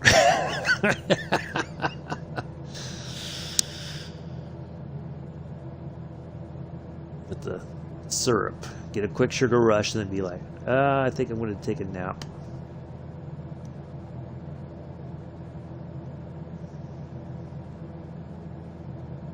Oh, so I watched it was just a really disturbing documentary yesterday. Not like in a violent way, but just, and it's not a, where it's based on a true story. This actually happened. The people, how it was filmed, it was like how it really unfolded. So these two young ladies, they were like in their early 20s or something, from Finland. They were in Bali and lost all their money. Like their credit cards were stolen, all their travel money was gone, essentially. Like whoever got their credit cards or their whatever information, they took all their money out of their account somehow. So they find themselves in Australia looking for work, and they go to an agency and they say, okay, for 3 months you go to this town and you'll be working at a bar. And so they agree to it. They're like, okay, doesn't sound too bad. So they go to this mining town in Coolridge. Hold on, let me look it up. Hotel Coolgardie, and it's out in the middle of nowhere in Australia. And so the owner of the bar picks them up from the train station and takes them to the bar. And they have like a little room where they sleep at, with a refrigerator and a microwave, you know, and all that. And they get there, and the guys who work at the mine immediately, oh, there's fresh meat in town, and it's just like, wow. And, you know, and they kind of, the girls kind of laugh it off. They're just like, oh, they're just being funny and everything. But as time goes on, the guys in the town start to think, well, you know, they're starting to expect sex from these girls. And the girls are like, no, I'm not really interested in you. I'm just here to work and save my money so I can get back to Finland. And one of them gets sick, like really sick. She's got diabetes. She gets diabetic foot, gets an infection, and then invariably loses sight in one of her eyes and 30% loss of sight in the other one. And when she ends up in the hospital because she's got this infection and everything, her friend tries to continue to work at the bar, and the owner of the bar basically says, or they send somebody up to the room, and basically it was like, you're done. This is, you know, it's your last shift. And Popo just rolled up.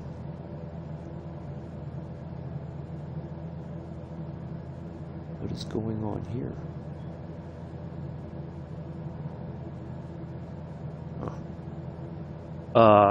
That's not a good sign on Christmas Day that the police are here. Anyway, so yeah, they get fired, and so they, you know, it was a really sad story that, you know, these girls are down on their luck, and then they go to just try to find work to get their, you know, be able to get back home. And yeah, it's insane. Alright, he's just sitting here in the parking lot. I don't know if he's looking for somebody or he's turning. I gotta just see, because I know we've had some. Oh, it's a K9 unit at that too. That's not good. I know we've had, oh, don't tell me somebody in the apartment complex is having troubles again, and they've had to call the police. Oh, let's just have a quick peek here. That I really want to know, but nope, I don't see another car, but something's happened. Oh, anyways, so yeah, it was a really just sad movie, you know, unbelievable. And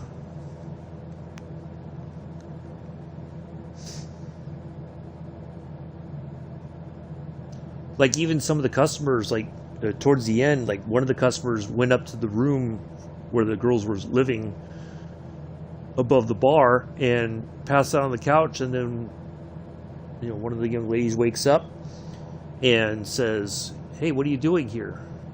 You know, you can't be here. And he's like, why not? Well, this is our space. This is not for you. You're not supposed to be in here, and you need to leave. And So he's like, okay. And then she's like, oh, I'm going back to sleep now. You need to go. And he's like, well, I'll come with you. And she's like, no, you need to. Oh, Merry Christmas, Chris. Nice to see you here. Glad you were able to stop by for a moment. Hopefully you're well. Merry Christmas to you. Yeah, like she kept saying, like, look, you can't be here. This is not your space. We don't invite customers up here. This is our spot, and you need to go home. But it was just like of course he was drunk, but it was like he could not get the hint that he needed to leave. Yeah, it was very disturbing. Very, very insane. I thought, well, maybe this is just a made for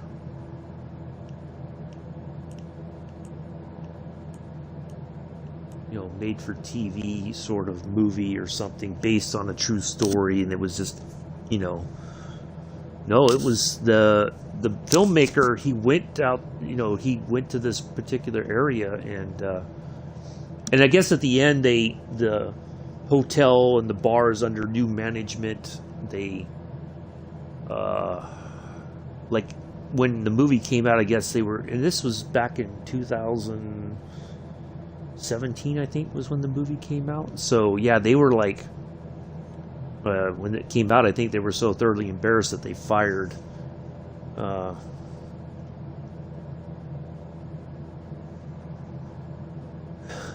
you just had to copy.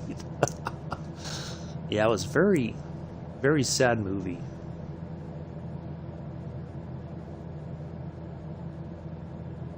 And the only person that really tried to help him out, this guy, his nickname was Can Man, because he would gather up all the beer cans and stuff and then take it to a recycling center, and he tried to really help the young ladies out, but I think wow, Popo's still here. Something is not right. They're looking for somebody or something.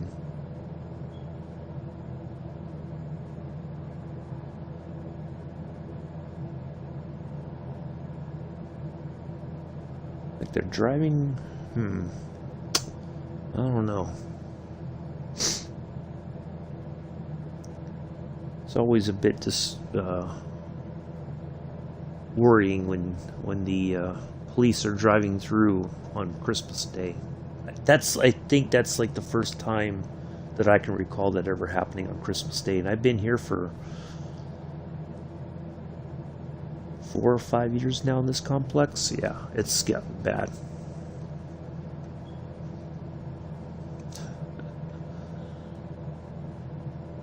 What was Bex had a new name for Chris the other night.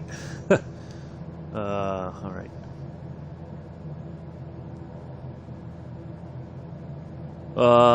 Okay, love blessings. Yeah, very funny. That's not funny at all. I'm just saying something's happened that they're here, and it's nothing to do with me. I can assure you. Because I wouldn't be here talking right now if that was the case.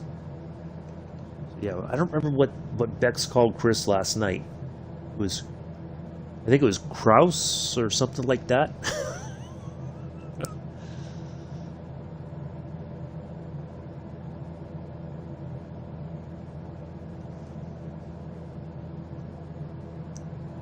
All right, love blessings. That's not a funny joke, okay? Can you just chill and watch, please and thank you? Because that doesn't seem like a lot of blessings there on your end, if you think that sort of thing is funny.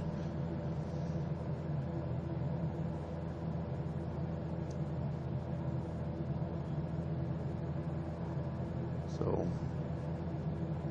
we're here just to have fun. I'm just noting that the police have been here. Again, it's nothing to do with me. It's just that this area has gotten worse over the past few years, unfortunately. So going to ask you kindly to stop with the joke. It's not funny. So I'm going to ask you one more time. Do not talk about sneaking up behind me, okay? Stop. Stop.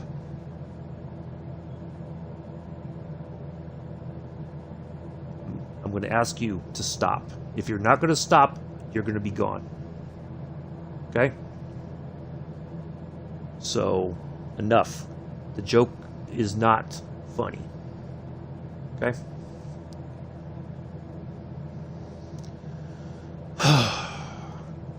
That's not what we need on Christmas. And I don't want anybody else, not that I wish it on anybody else either, but there has been trouble in the neighborhood. That's all I'm saying. And again, I'm not part of the trouble.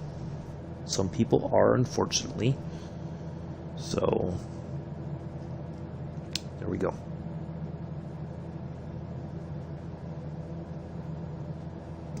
So if you like to hang out and watch the flying, you're more than welcome to, but if you keep it up, you're going to be gone. Okay?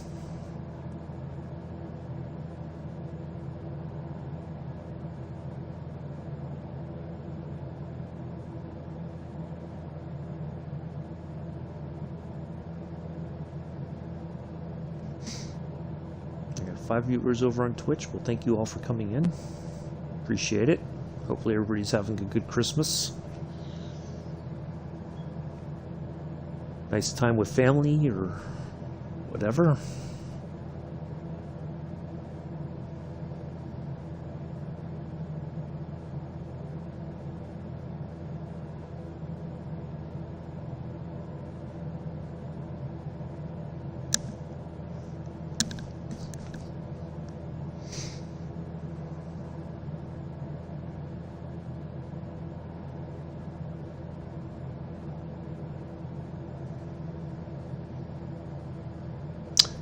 Yep.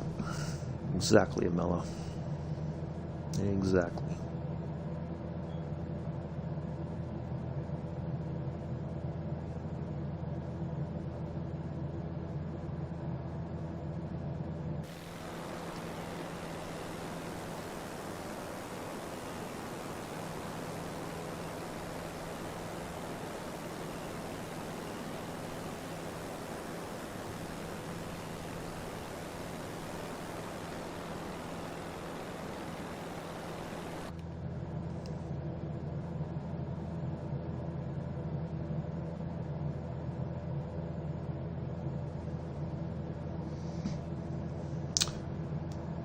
I think we're pretty much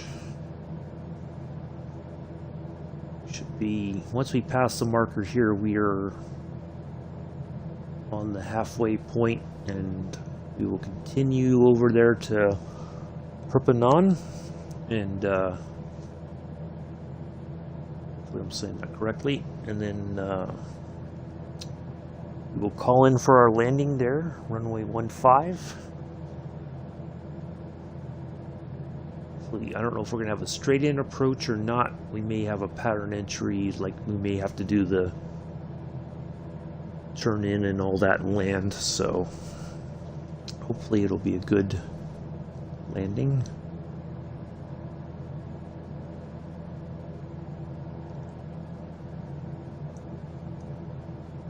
Thank you all for coming in on Christmas Day and hanging out.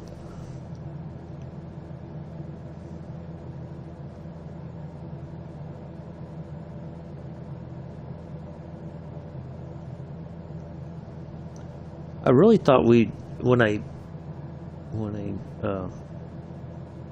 spawned in at the airport in the plane on the runway, I thought for sure we would have had snow, but no, it seemed like it was rain showers ahead. So I just decided to put on some nice weather and have a nice relaxing trip.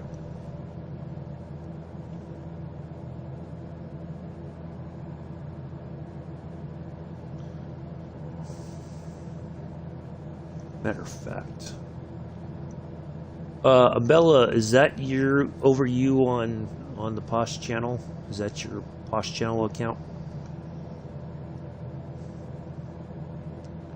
Because I may grant you some powers.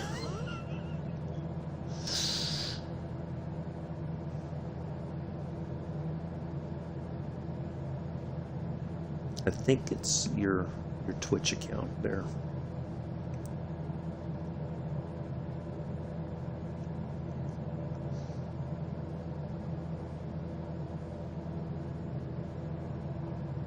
I think it is. I don't. Okay, that's what I thought. That's.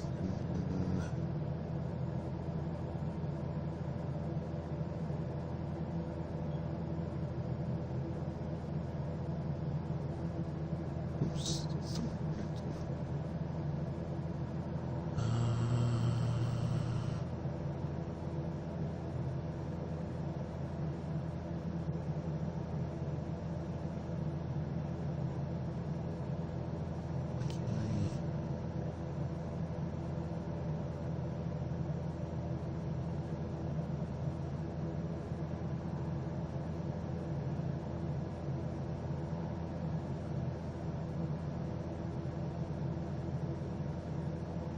There we go.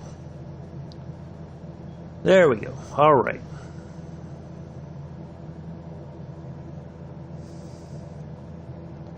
Now you've been granted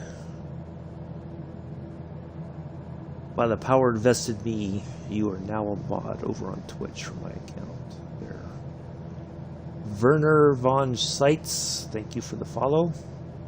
I do appreciate your follow. Love, blessings.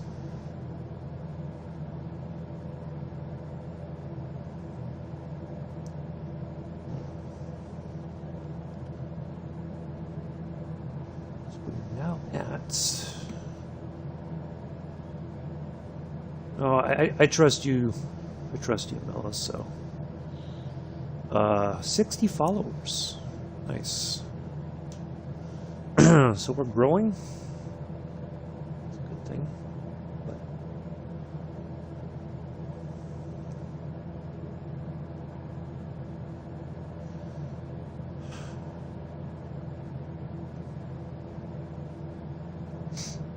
I figured that's what that account was for, Mela. I wasn't sure.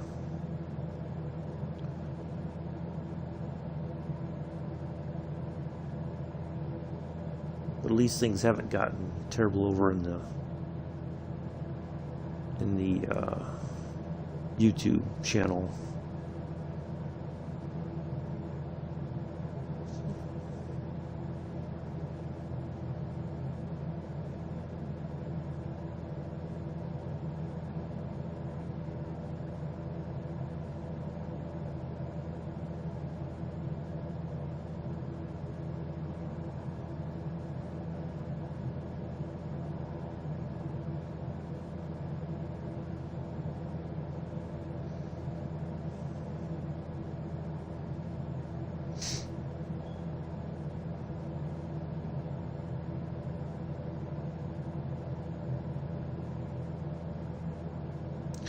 Just look real quick.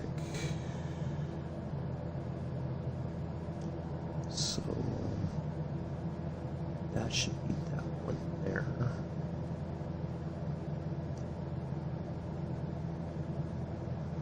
T. That's that one. Okay.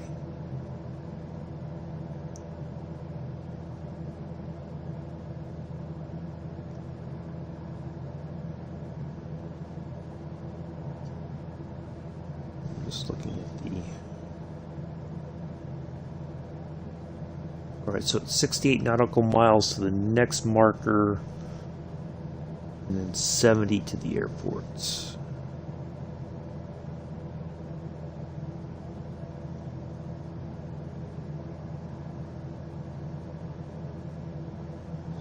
Let's just have a look here. Alright. We go.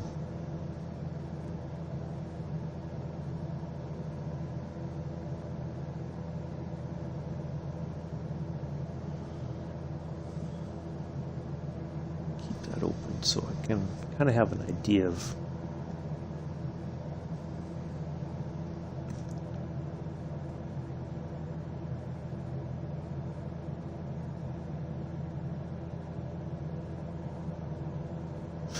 So, speaking of which, Amela, how have things been in the live streams or the roadmap live streams for Dovetail with everything that's been happening? Has it kind of calmed down, or has it gotten worse, or has it, kind of just been even, no major changes, or how has that been?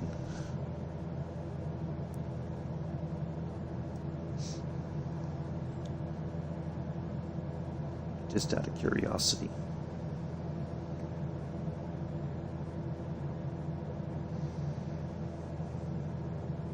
Yeah. A few people disappeared. It's okay. May have gone into lurk mode. 400 SP237, you're leaving my airspace. Resume on navigation. Contact orange approach on 118.925. Good day. 118.925 for 400 SB237. Orange approach 400 SB237 10,500 feet. 400 SB237 orange approach altimeter 29.902. Continue to Mike Tango Lima as planned. 400 SB237 contact Marseille Center on We were just talking to Marseille Center. 4.5 400 SB237. Marseille Center 400 SB237 Oh, that's good. 10,500 feet. Glad to hear that. 400 SP237 Marseille Center altimeter 29.902. Continue to Mike Tango Lima as planned. Well, I'm going to continue because it's right there in front of me. I don't know why that's at such a high altitude, because when I see that, that's what I think is where I'm supposed to be at, 16,500 feet. But,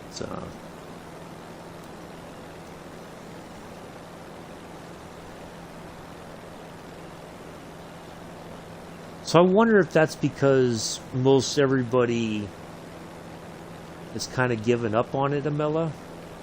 Of course the few angry people are always going to come in, but maybe now the feeling is that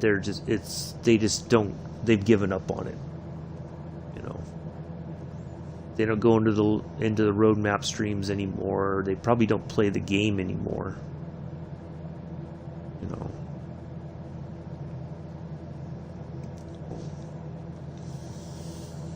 I did, they do have like a roadmap update in the game as far as like, this is what we're working on kind of thing. There was a few things that seemed interesting, but I don't quite know.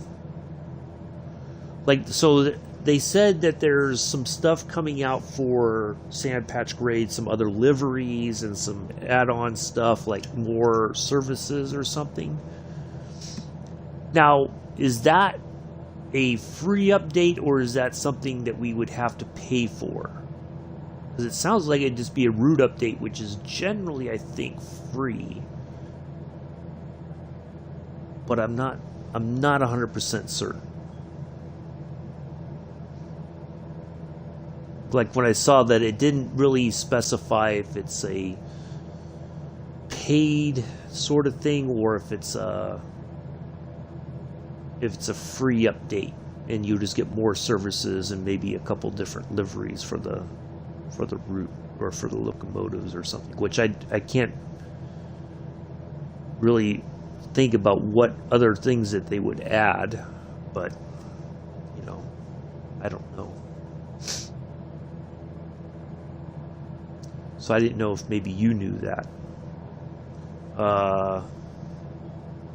Yeah, I would agree. And, it's difficult because as I was saying yesterday, I missed it because, I'd see the trains, the Norfolk Southern here near where I live, and man, I kind of miss, like they'd be stopped right there by Walmart. And, they would start to move and you'd hear the engines, and I'm just like, man, I kind of miss all that. And, you know, I was like, well, if I don't spend any more money, then I think I'm okay. I'm just, you know, so maybe wait. If I'm going to buy anything, I'll wait for it to be on sale. But other than that, I'm just not gonna. But I was kind of curious about the sand patch grade thing, which I think was in the more recent roadmap discussion. But I don't know if it's you have to pay for that content, or if it's a free update. I mean, of course, if it's free, it'll automatically populate in, whenever it gets released. But if it's paid, then I just feel like, yeah, no, I can wait on it. So I thought at least adding services is a free thing. But they may make it pay because they may make you pay for the... Alright, take care, Chris. I appreciate you coming in. Nice to see you. Hopefully you enjoy the rest of your day. We will see you later.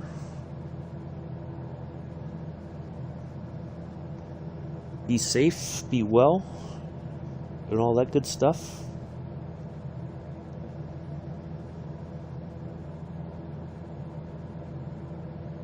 I'm not going to pull a pull. You're going to make me cry, Chris. Yeah.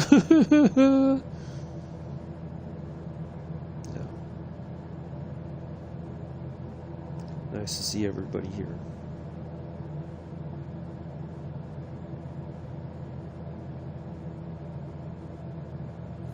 SB237, contact Orange, approach on 118.925.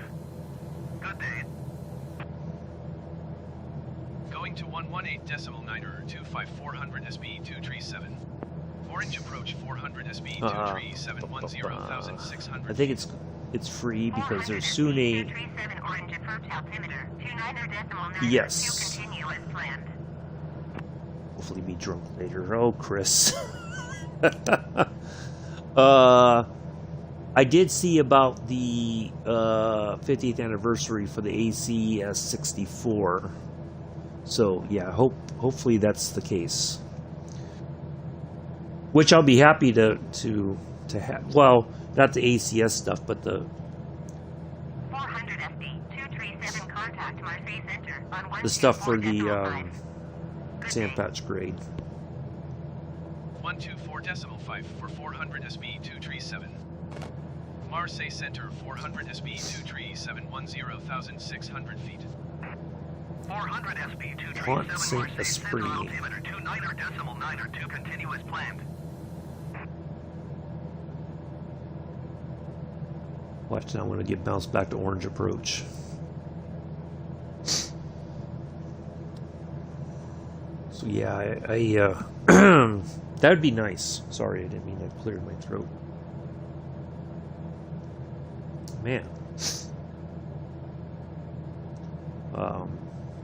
That'd be cool if they... I hope it is.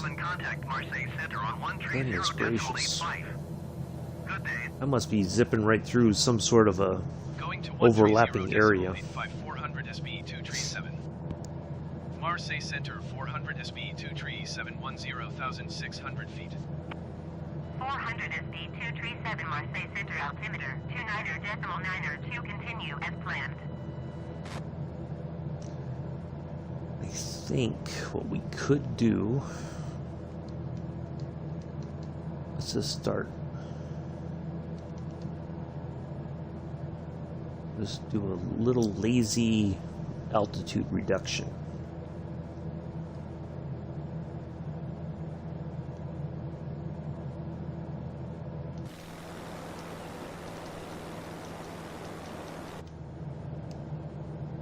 There we go.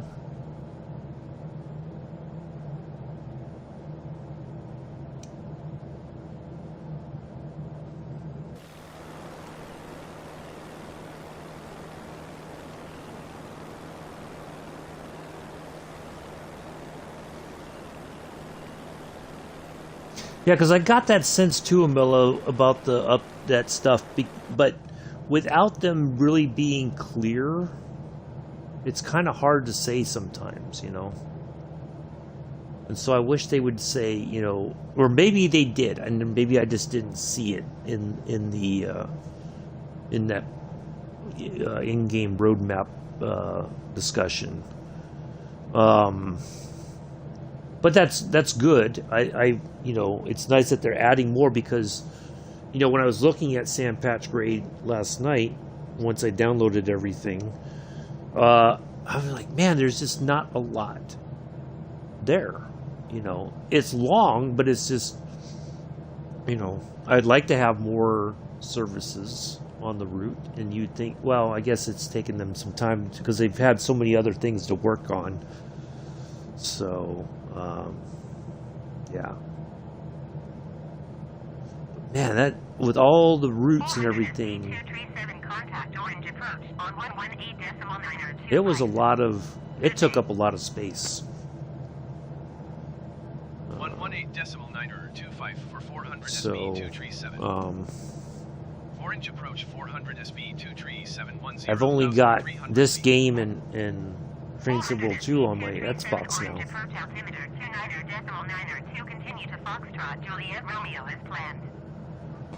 Alright, that's the next one.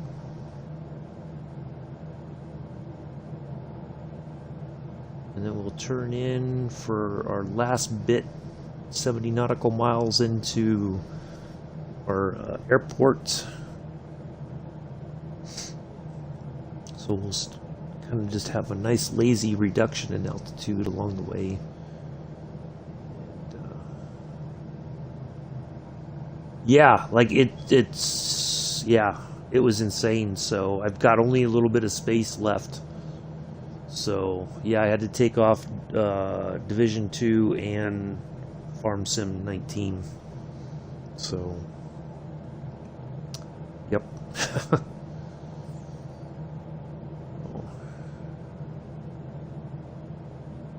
Because I think I've got everything installed up to Cathcart Circle.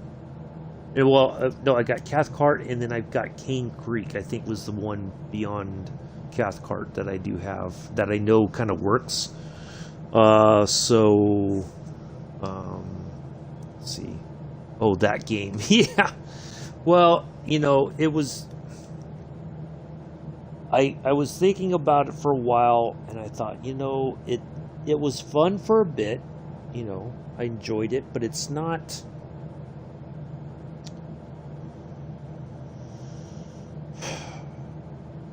It became kind of tiresome after a while, and, you know, I've had some, you know, a few issues with the new group that I was a part of there in the game, and I just, you know, I kind of stepped away for a while, and I was focusing more on flying and all that.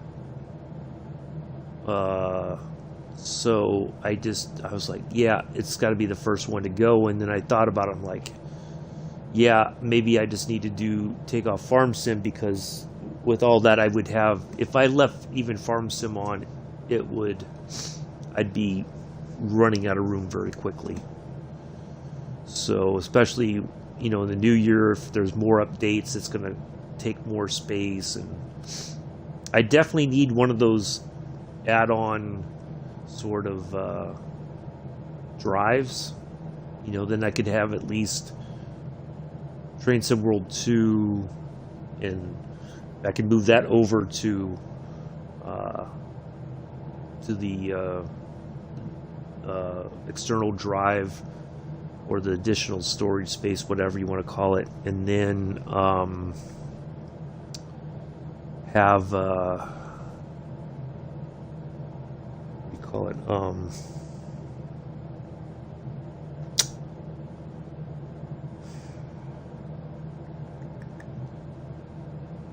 and there's, but yeah, it's just a lot of, I've just ran out of space very quickly. Like, this doesn't have much space to it.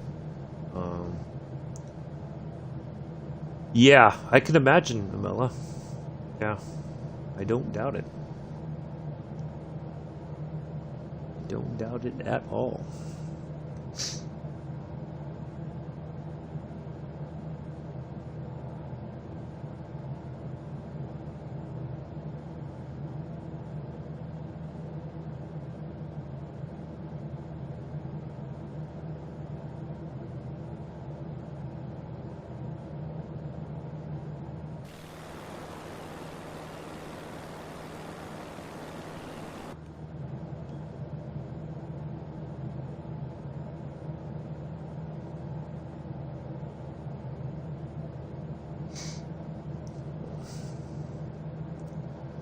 Yeah, you know, when I still one of these days I do want to get a gaming PC and just do all this on the PC, because it's really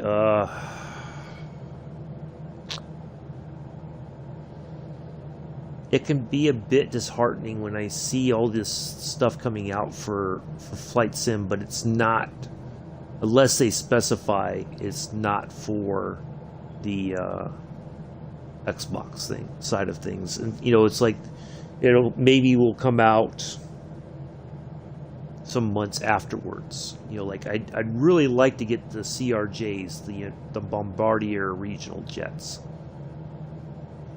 because they're out on PC, but who knows if or when we're gonna get them for the Xbox. Yeah, that's what I need, is a SSD thing for yeah, I'd really like the CRJs, because I'd like to be able to fly the regional stuff. You know, I think it would be a lot more fun. But the Embraer regional jets they're okay, but you know, I've got to practice a little bit more with that, because the descending part is what screws me up. Like, everything else is fine, but when it comes to, you know, reducing speed and all that, it seems like that's the area where things don't seem to work very smartly.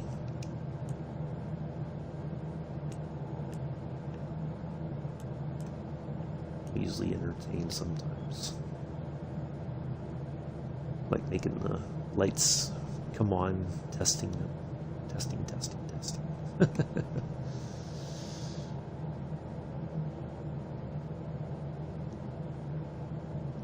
Excuse me. But yeah, there's no like timeline. It could be, we could get it in January, it could be February, who knows? And you know, the other thing too is that there's certainly a mod community that you can go and find, like, liveries and other stuff for those planes to add more, you know, stuff to your aircraft. And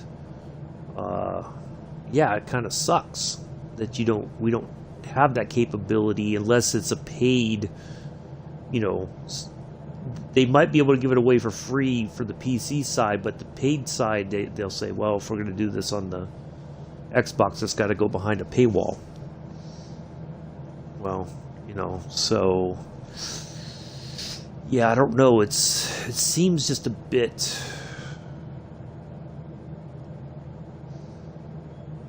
I don't know.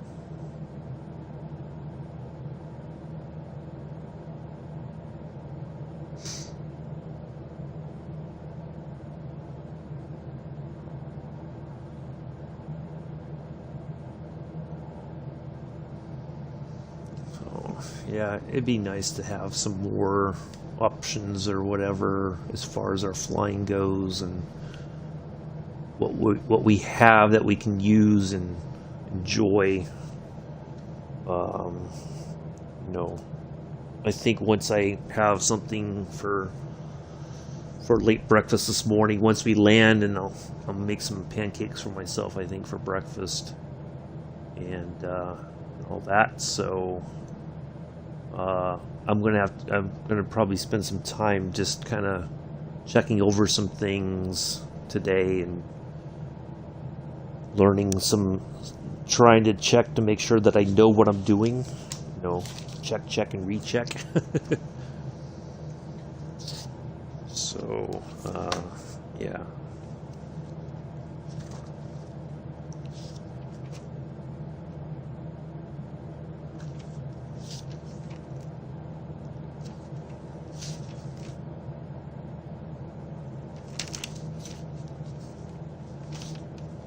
I think like the startup for the Embraer is pretty much straightforward, but it's the part I'm stuck with is the you know, when you're coming in for your approach and all that, and you've got to start dropping altitude and dropping your speed. It doesn't seem like I've tried to look for all the, you know, how to make all that happen. The only thing I saw was that whoever was doing the video, they pop the speed brakes to start slowing down, which is not something that we normally do. We just start reducing our speed, and the plane just kind of adjusts itself. But maybe that's the way that it works. I don't know.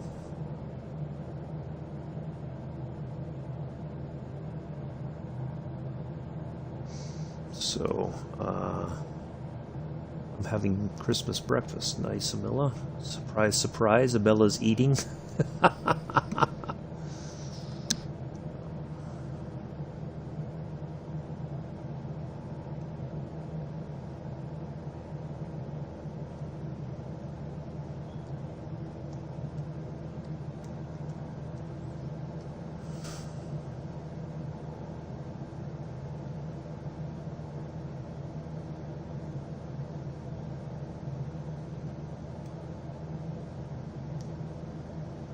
Oh, that must be the famous tree there in Rockefeller Center. Isn't that correct, Amella?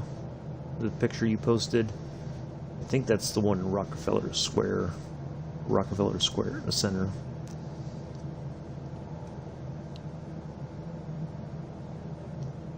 That they always show on TV, usually. Kind of walked by there when I was in the city. I didn't really get to go over that way, but we did walk by it when I was in the city back in the spring of 2019.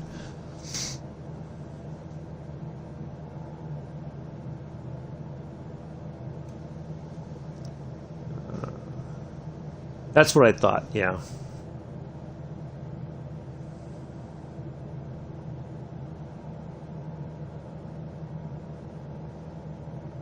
Yeah, we walked right by that, going towards the Metropolitan Museum, I think, of Art. Because I think we were looking for the Museum of Modern Art, but we found the Metropolitan instead. Somehow. But, which was nice. We had a good, it was a, they had a 400 FD 237 contact Garen's approach on 124.9er. Good day. Going to 124.9er 400 SB 237. let this do its thing. Garen's approach 400 SB 237 8,700 feet. 400 SB 237 Garen's approach altimeter 29.9er2 continue to Foxtrot Juliet Romeo as planned. They had a really neat show there about this guy who, it was all daguerreotype photographs and, well, basically plate etchings that was like the early type of photography, or it was like on glass or whatever. But he had traveled extensively in the Middle East, and took photographs in like Egypt and all these other areas that hadn't been really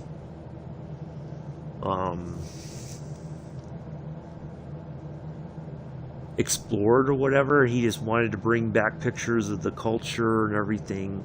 So they had like his camera, and there's only so many surviving glass plates and everything that he took from those trips. But yeah, it was a really interesting show they had at the Met. So, which, you know, because I was still in school at the time, and I was supposed to be in class, but I took some time off, and I asked the teacher, I said, well, if I find something like media related, can I just do a paper about it? And she said, yeah. And so when we got to the Met, I said, do you have anything media related here in the museum? And he's like, the only thing I can think of is that show with the daguerreotypes. And I was like, well, then I guess that'll have to be it. You know. So that was a interesting show, very fascinating. Yeah, it was. Well, it was the only thing I could think of that, you know, because I said we were going to go. I thought we were, like I said, I thought we were going to the Museum of Modern Art, but we ended up at the Met over there in Central Park, and so I thought, well, at least it is a media type. So yeah, it was very fascinating.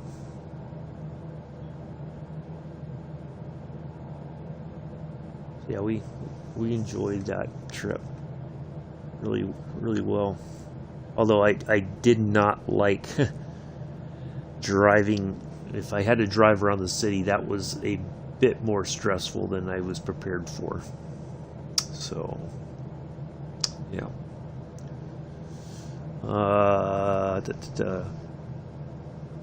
Oh, I went to Syracuse earlier this year, Amela. Yeah, no longer there, which is fine. It was fine for the time, and I appreciate the fact that I got accepted to Syracuse, but it's just not, it's not for me. You know, in all honesty, it really wasn't. So, and I think it was much harder doing everything online. It was harder to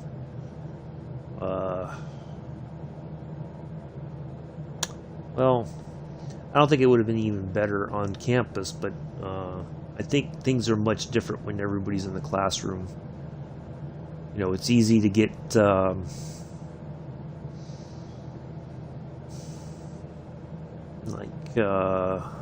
don't know about distracted, I guess so. Like, you know, if you're doing your classes online, it's easy to like not really do the work or follow the class. You know, you start listening and you're just like, oh, you know, let me go look at this other thing. And, you know, you try to do things that you know, like they didn't really want you like surfing other, you know, like they didn't want you on Facebook and all that, which, you know, it's your computer.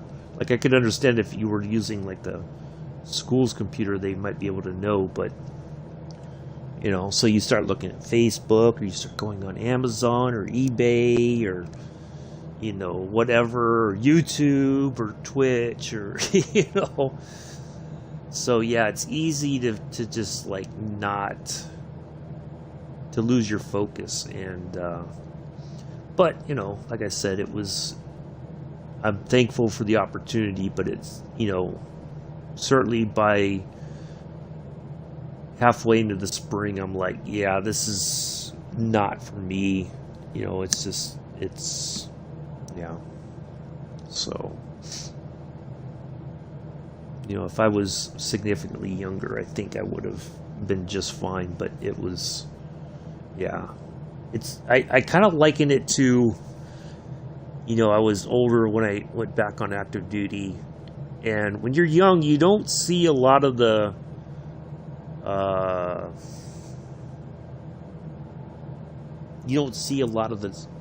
the nonsense. You just accept it, and you kind of but when you're older, you start to see through a lot of things, and they don't like that. And I think it was very similar at Syracuse when you started to ask questions or point out some how can I say it?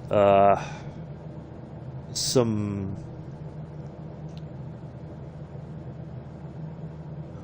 inconsistencies, I guess, is the best way to describe it. When you started pointing those things out, then you were immediately, they were like, oh, we got a troublemaker here. We can't have that. So whether it's the instructor or sometimes fellow students, once they know that they're like, oh, yep, troublemaker. They're questioning the narrative, or they're not just agreeing with what we're saying. Yeah, it can be very you'll start to feel that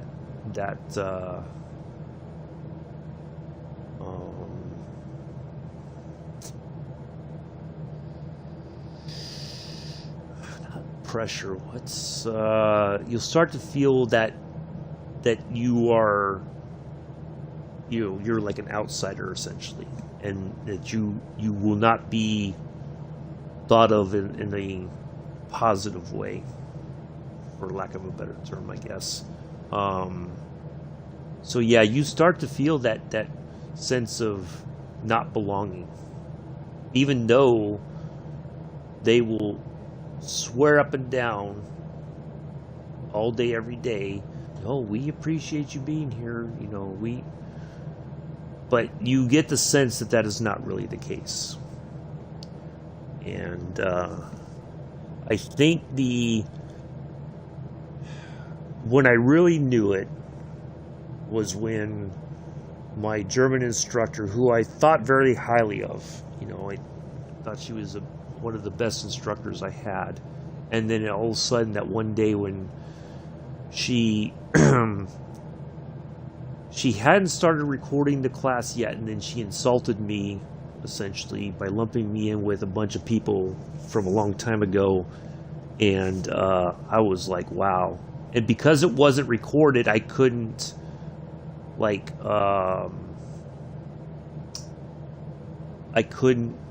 file a complaint or whatever, or I couldn't say anything against it because there was no proof. It would have been her word against mine. But yeah, that was when I was like, yeah, this is definitely not a place for me. They know how to walk the line. They know that they can get away with some things and then not be held accountable for it. And then but if they happen to say something, like they're trying to walk a fine line.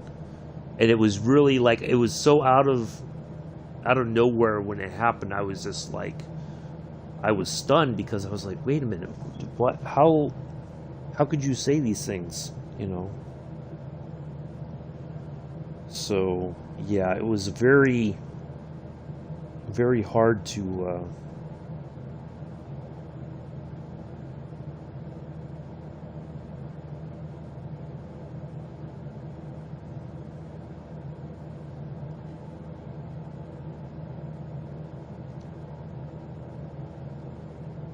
it really broke my heart in a way, because I thought she was one, like I said, I thought she was one of my best instructors the entire time I was there.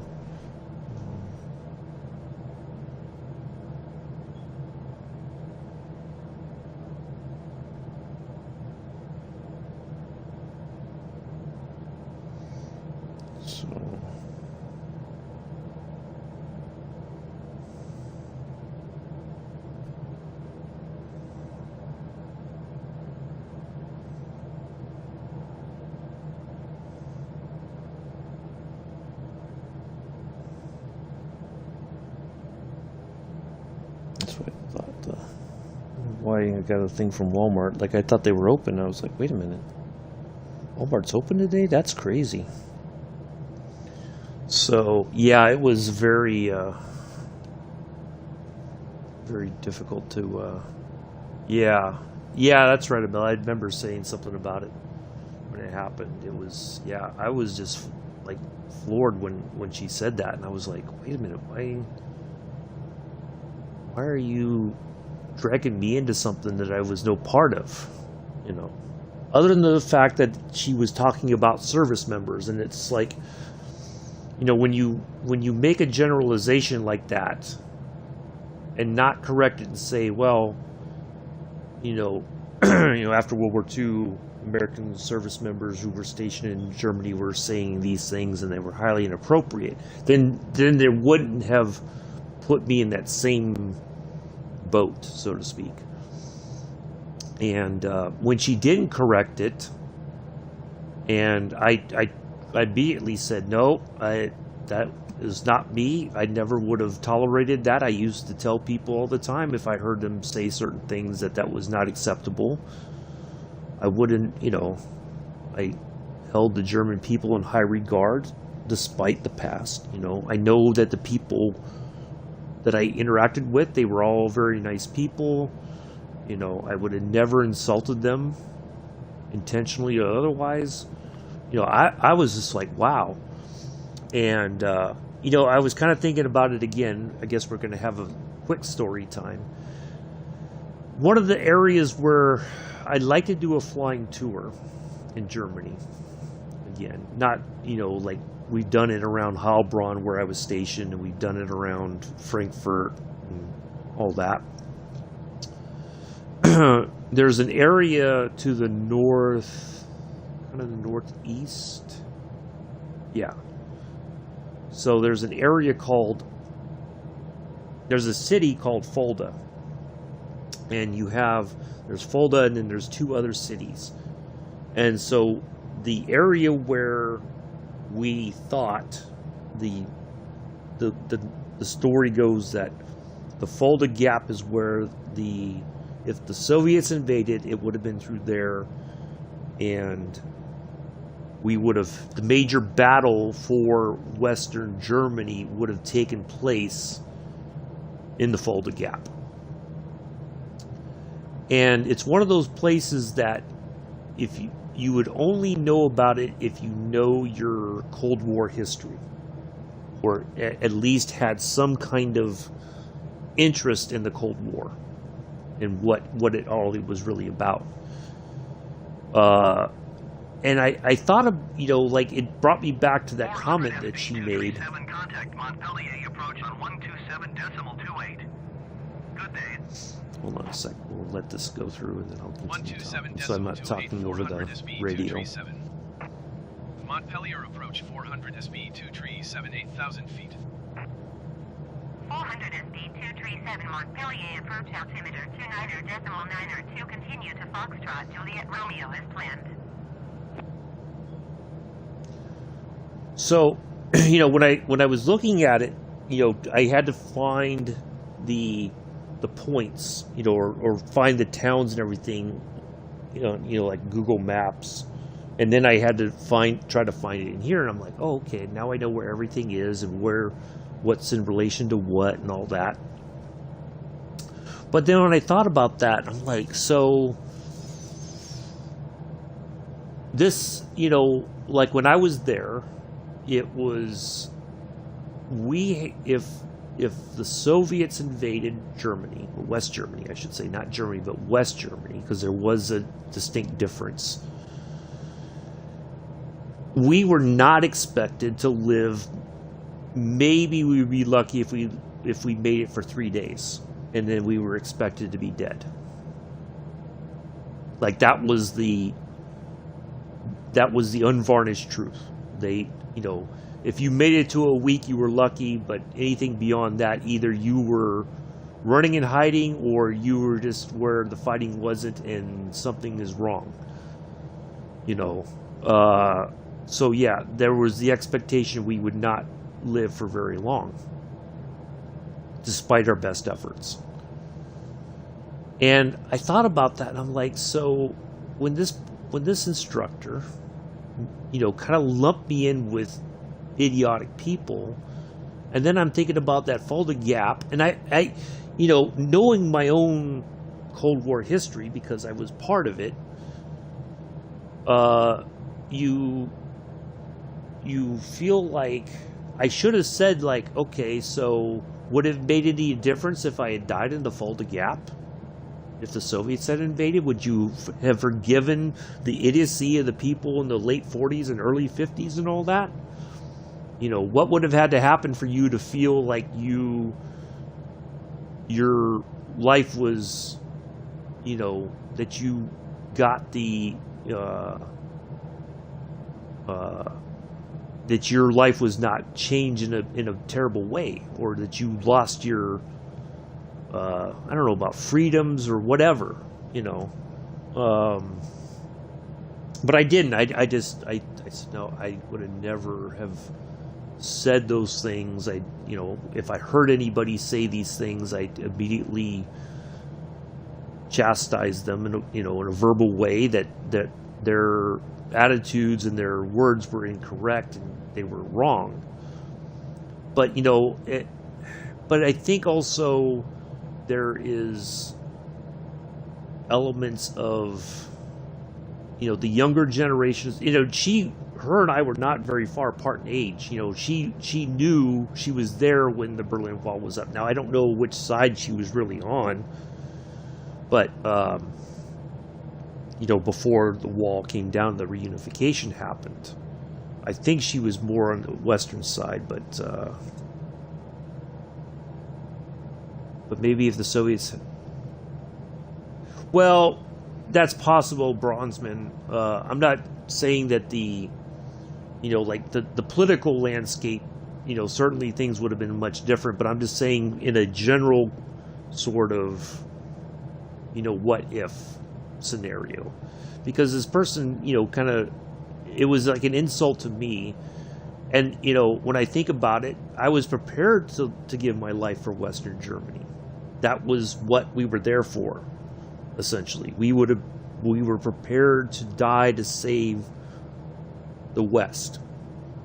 And, you know, when you lump people all into one box because some people said some stupid crap ages ago, it's not fair. And if, you know, and again, this person had the opportunity to correct and say, oh, I didn't mean you personally, Robert. I shouldn't have said this. Or I shouldn't have put you in this box. I don't get the sense that you would have been one of those people. But there wasn't. There was no, like, correction. You know, there was no, like, oh, I shouldn't have insulted you that way, and I'm sorry. And so, you know, when you think about those things, and that, you know, when you think, okay, I wouldn't have lived more than a week if I was lucky. Anything beyond that, either I'm just really lucky or I'm hiding out and just trying to avoid dying, which some people probably would have done. So, yeah, it's just, you know, when you think about history in that aspect, and people sometimes take it for granted that you were ready to give your life for them, and they don't, you know, not that I expected everybody would appreciate that, but that they would have had that moment of clarity and say, oh, I shouldn't have said this, I shouldn't have put this person in this, you know, lumped everybody together kind of thing. It was wrong for me to do that, just like, you know, it's wrong for anybody to do it regardless, you know. So just because you can't expect that everybody represents everybody, you know, like I don't represent, you know, I only represent myself. That's all I can do. I don't represent the entire country or one half of the country or whatever. I only represent me. I only am responsible for my actions. So I think that's, you know, just kind of reminiscing about it, and it's just, you know, when I found that, you know, and I know where the area is, and I would like to fly over and kind of talk about it in depth. Even it might be a bit of a long, slow flight, but I think it'd be worth doing, because you just have a lot of people who don't understand the history. of what was happening during that time, and what people were prepared to do to keep, you know, the West free, I guess. And, you know, it's certainly, we had a younger, I guess she was like in her 20s, I guess, maybe 22, 23, very smart, you know, was there at Syracuse on a, you know, as a foreign student from Germany, and, you know, she was doing, I think, political science or international relations or whatever. But, you know, like, when she started talking, I was like, wow, she's very articulated, you know, very, you know, seems very well, you know, just a very smart person. And then eventually I noticed that that was a bit of a facade. Because she's young, she didn't really know anything about anything. She only knew from what her instructors might have told her, not that she, like, expanded her knowledge beyond what she learned at university in Germany. And it was very obvious at a point, and I was like, wow, boy, did I get that one wrong. You know. So yeah, it was just, yeah, I was like, wow, I can't believe this is the world now, that people just make these generalizations or suppositions, and then when you try to correct them, they're just like, nah, I'm not hearing it. You know, they're so entrenched that they don't go beyond what they've been told at university. They just accept it all. That's got to be the God's honest truth, and they don't try to find out more. You know, so, you know, I would like to be able to do that. I think it would be a fun flight. It would be interesting, you know, because, you know, when you see from the air, this is where I may have died, it does put things in a bit of perspective.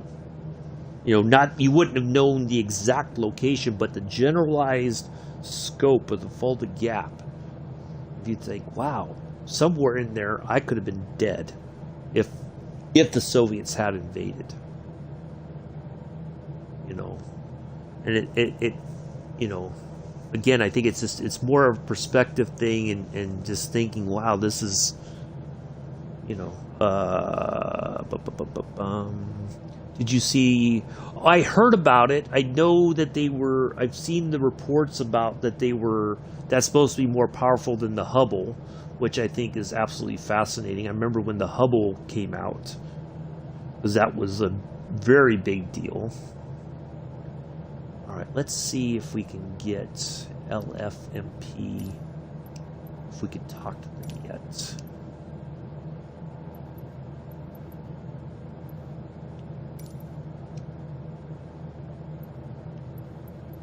Maybe too far out.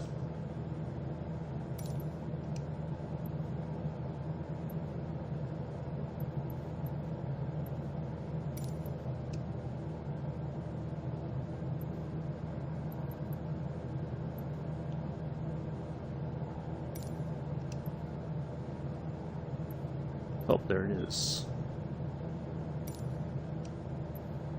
Perpignan Tower 400 SB 237 is 71 miles northeast, 7,700 feet with Quebec to land.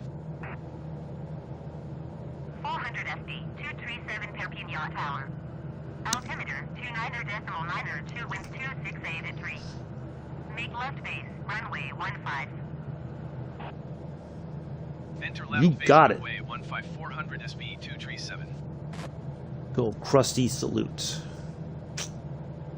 Hold on just a second. Oop, shoot. Oops-a-daisy. That was my mistake. Hold on a second. Oh, I won't say how old I am, Bronzeman. That's too personal. We can see the first ever stars and galaxies born, so technically we'll be seeing the past of the oldest galaxies there are in our universe. Yes, that's what I have heard as well. Yeah, that is absolutely fascinating. That is a something that can be done. You know, and I mean the Hubble did see a lot as it was already.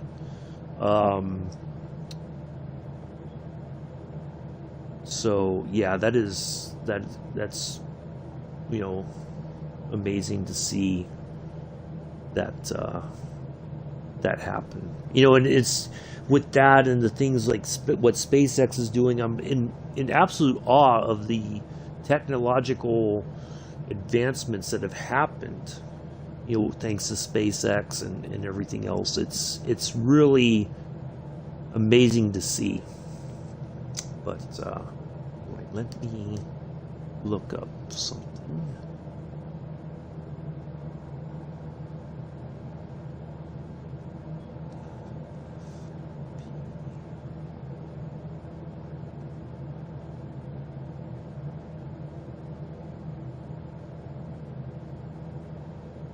Oh, it didn't really.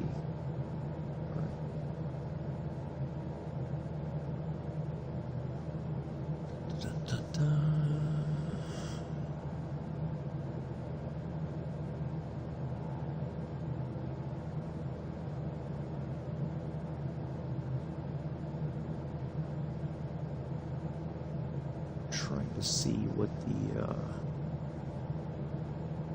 altitude is for that airport. I think it's pretty much it.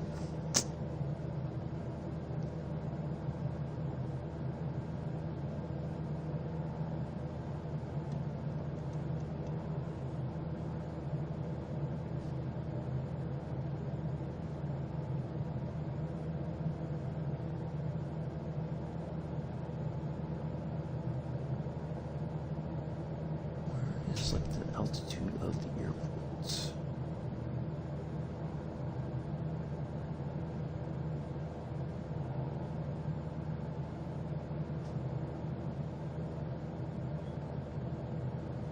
Usually it says somewhere.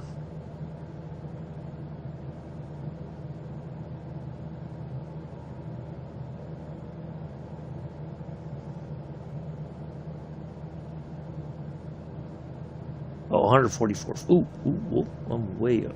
I'm drifting off course here. 144 feet above sea level. Okay. Good to know. All right.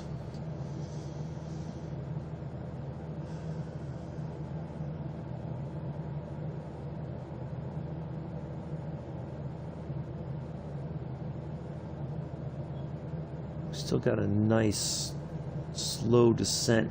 Just bleeding off a little bit of altitude there at a time.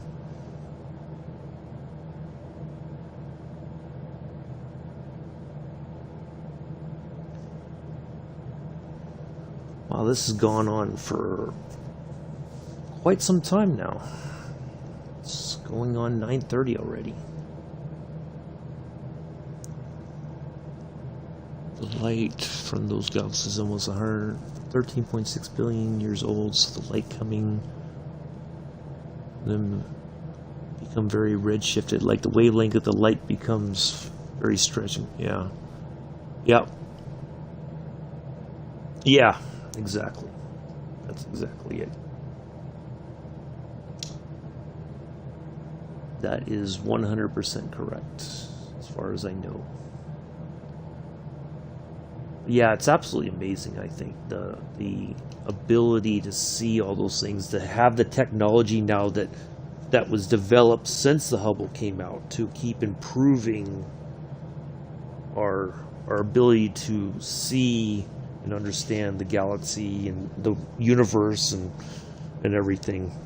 That's just it's really amazing. Excuse me.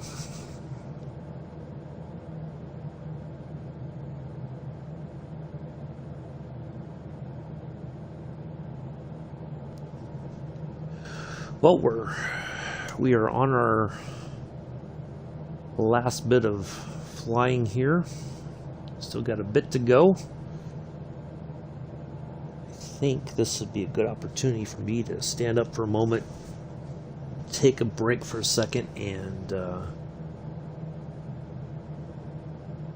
see through dust and space. I'll be able to see stars getting born when our universe was very young. Yep, exactly.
All right, I'm back.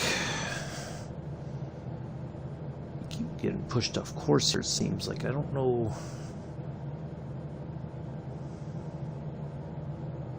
Anyway.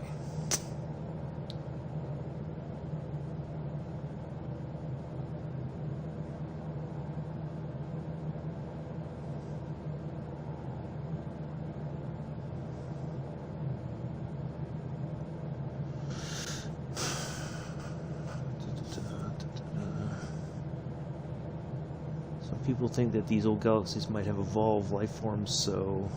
Oh, thank you, Mela. Since the galaxies are so far and old that the life forms in these galaxies can only see our galaxy when it was very young and we didn't exist in the Milky Way. Huh. That's very possible. That's an interesting way of looking at it. Yeah, there's a lot that we don't know, and hopefully there's, with this... new telescope, we will able to understand more than we did before. And it may, I think the interesting thing though is that it may change what we thought we knew, and turns out might have been completely wrong. That's the so it may change many views of our, you know, what we thought about the galaxy, and how it works and how it is and whatever. So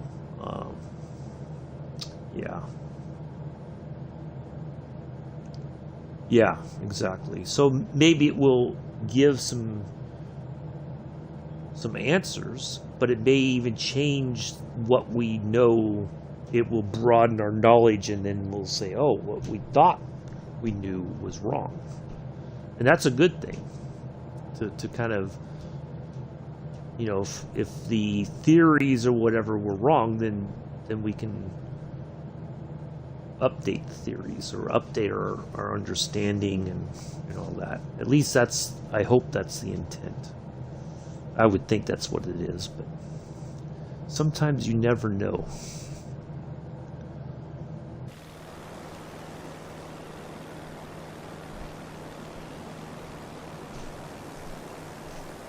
Oh, we did fly. We're near Nice. That's right.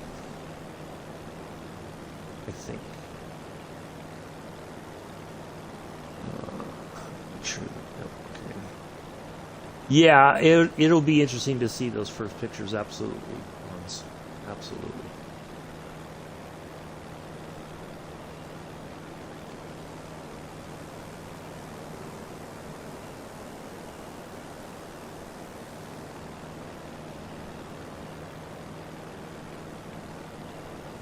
it'll be fascinating to see that. Very, I'd say, very interesting times for sure, as far as our technology and our the way that it's been developed and how quickly it's been developed. You know, that's the amazing thing.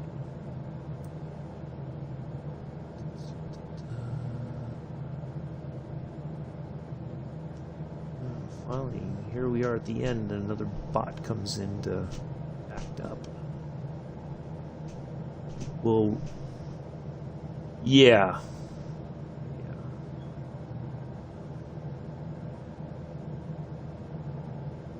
Well, there's that, and then they had the probe that, or the whatever, that went into the sun to get information about the sun. There's just lots of interesting scientific things going on that I think, unfortunately, has kind of gotten lost in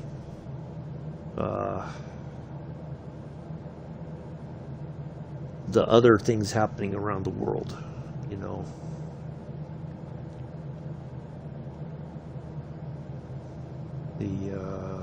Yeah, that's the one, exactly. Parker Solar.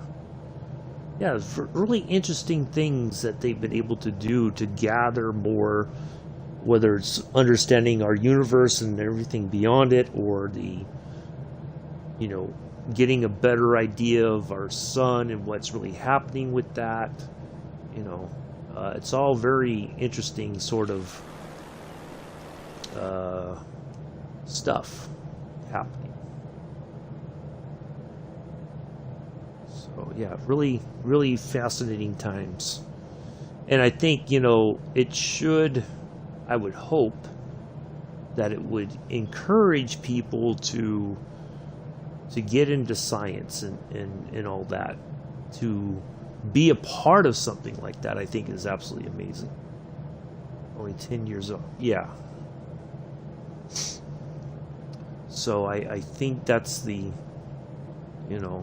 kind of like when we decided to go to the moon. A lot of people went to school, got their engineering degrees, and they wanted to be part of something amazing like that. And I think that's this is a good time to be a part of that. I would hope. But people will do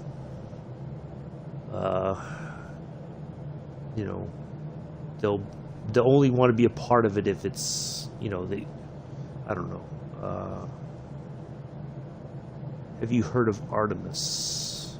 I can't say. Let me look it up real quick.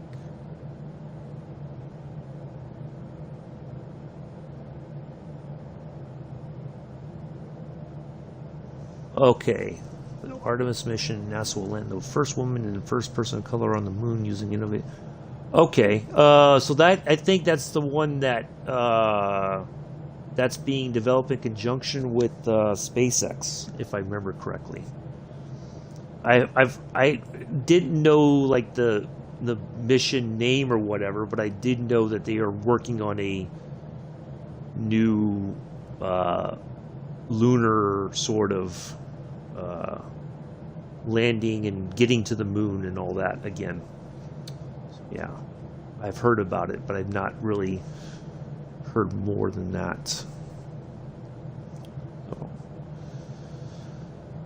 all right, we're almost there.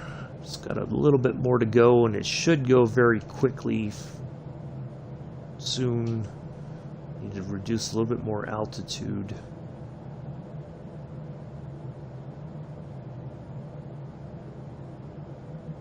Keep our pattern entry in sight. I kind of think I know where we're kind of going to slot into there on the pattern entry. We won't know until we get a little bit closer.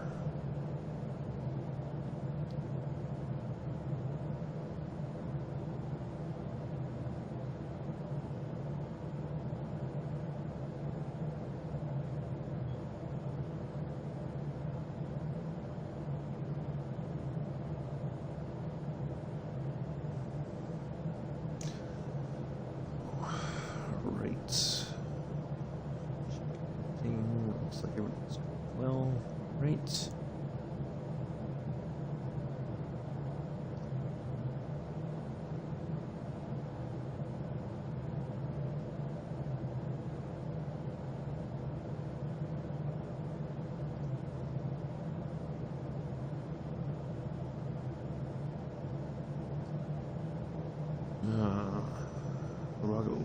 Space launch system, almost successor center. Being the lander used will be lunar starship, which SpaceX is. Yeah, that's it.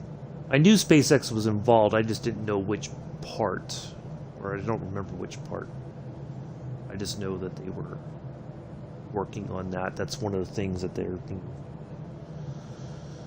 dealing with. So, yeah. All right. Let's see. This has certainly gone on way longer than I expected. But that's okay. We had a nice flight. We've had some nice scenery along the way. So, good stuff. Good times. Do appreciate everybody coming in today and hanging out.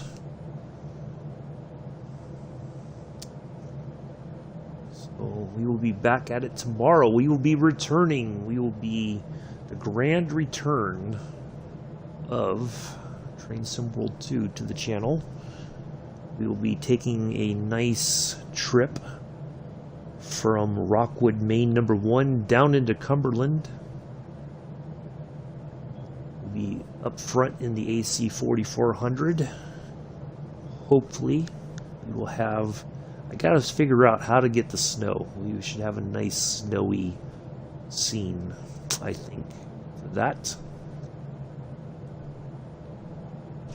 So we will be back at that tomorrow, first thing in the morning. That'll be about a 2.5 hours. And then we're gonna hop over into the Stearman 75 as soon as we get wrapped up there in Cumberland. We'll have a nice flight out of Salinas, make our way across Laguna Seca, out towards Monterey Bay, kind of loop around there a little bit, and then come down into Carmel. And we probably will cross over Pebble Beach, I think. And then we will call in for landing once we're past Carmel, and we'll find hopefully a nice little airport with a decent sized runway. We'll put the Stearman on the ground nice and easy and call it a day. So do tune in for that tomorrow. Really excited to go back into the on the sand patch grade. It's been a while. It's been a while, but we're gonna do that. So, yep. First on mission, ours one will happen. You mean the summer of 2022? We've already passed the summer of 2021. So I think you mean the summer of 2022. I don't think we can go back in time yet. As much as we'd like to, I don't think that's possible. But I think that's what you meant.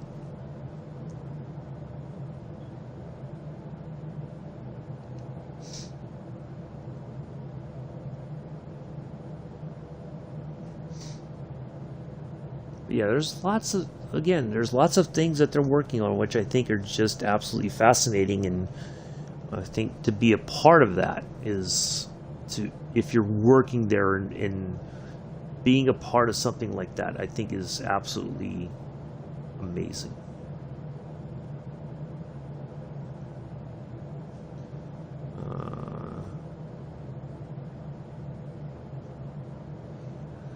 Well, I think because you have a company like SpaceX that is helping with the development, it should be cheaper.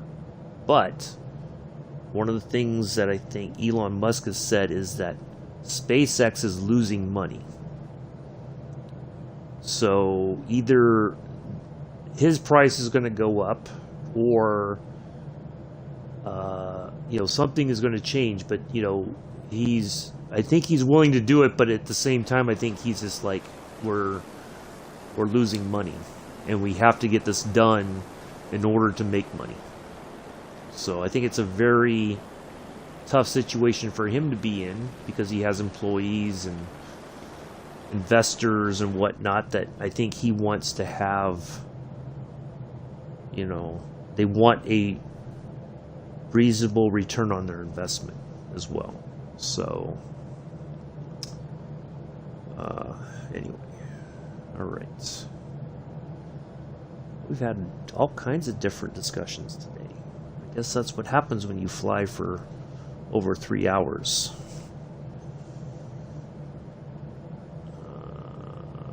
The most expensive, yeah.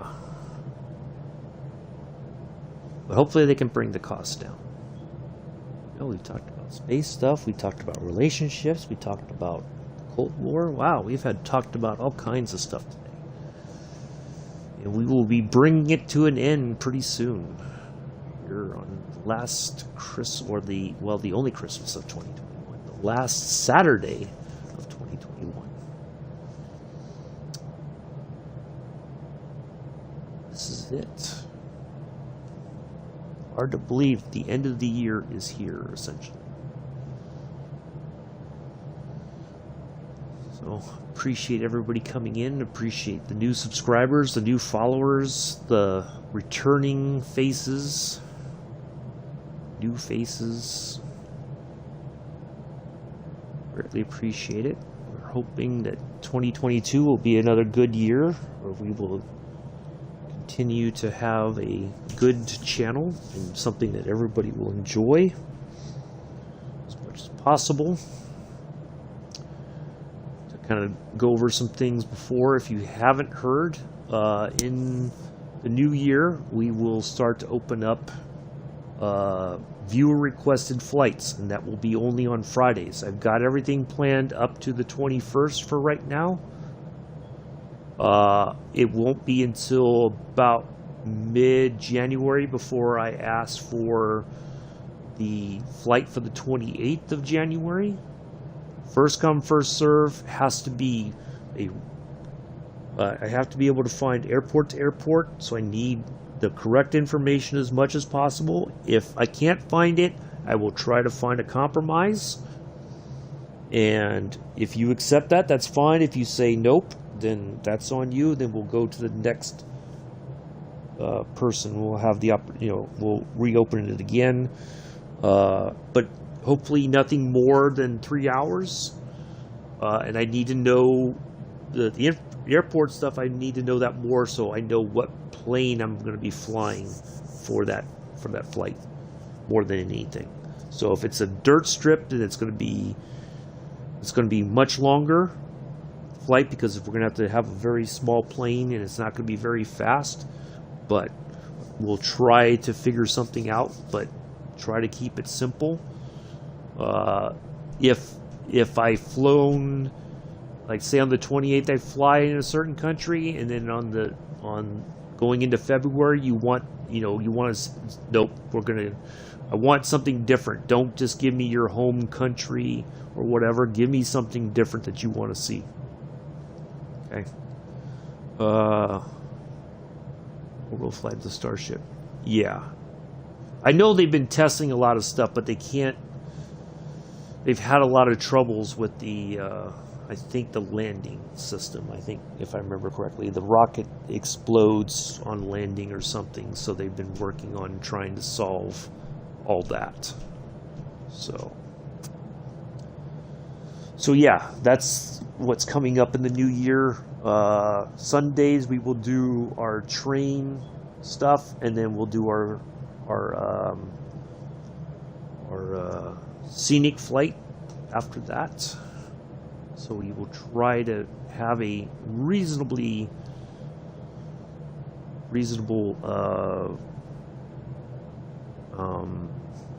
run on Train Sim World 2, and then go into our flight sim and have a nice scenic flight.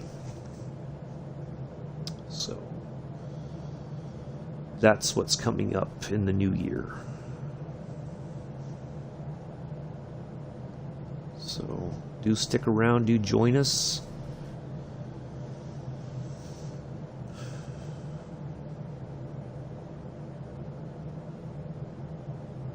The only thing I ask is that the rules are followed.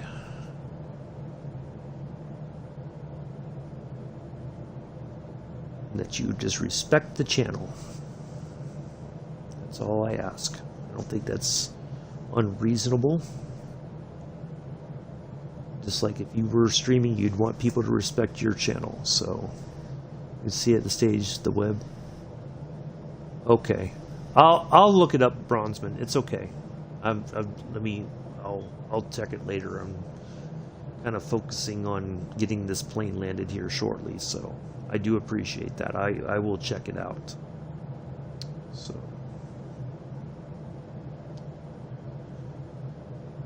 yeah, I will look it up later. I've got like a bunch of things I'm going to do today, so I will put that on the list of things to take a look at some point. So I do appreciate it, though. So yeah, that's the only. I'd like to have everybody here, as many people as possible, to come in and just enjoy the flying. Enjoy some conversation whenever possible, within reason, of course, but as long as you respect the channel, we're going to get along just fine.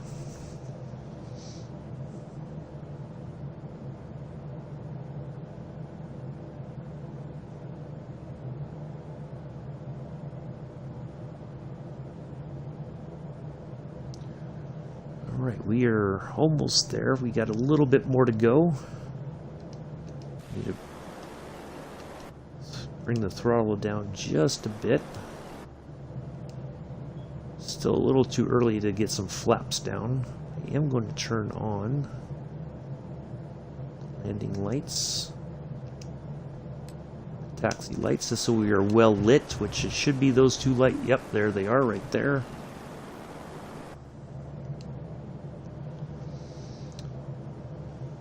Oh, somebody else popped in and gave the thumbs up. Appreciate that over on YouTube. Real nice.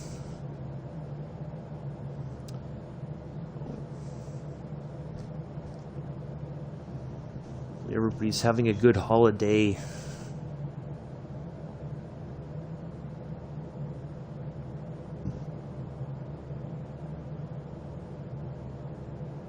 You're around good family and friends and enjoying time together. All right.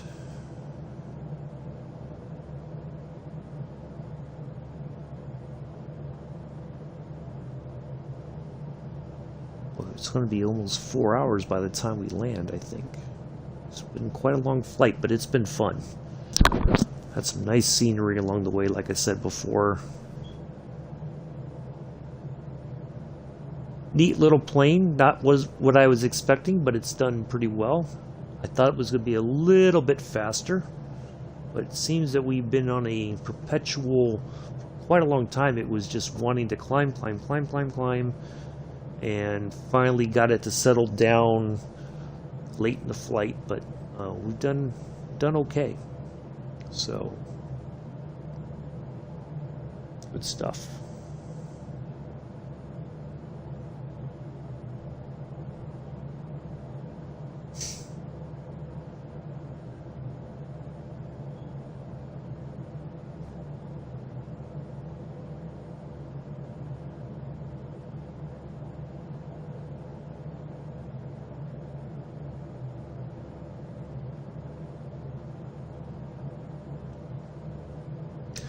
Hey, Mick. Well, Merry Christmas to you, too. Glad to see you here. Thank you for coming in and hanging out for just a moment.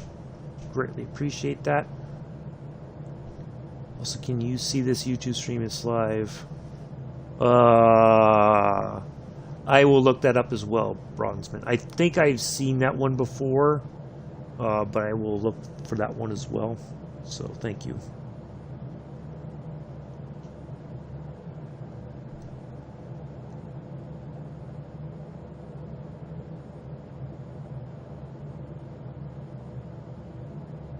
I think I have seen, or I think it was linked in one of the SpaceX videos or something. I've heard of it.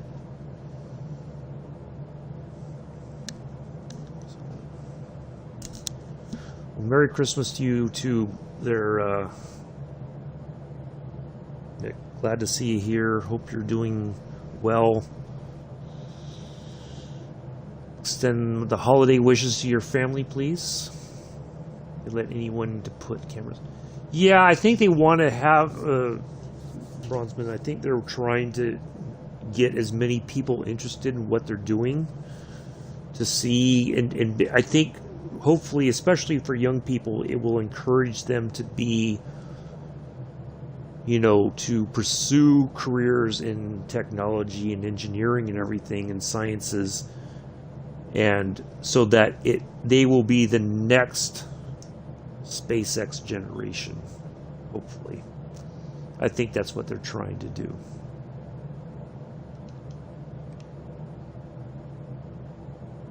Which is good.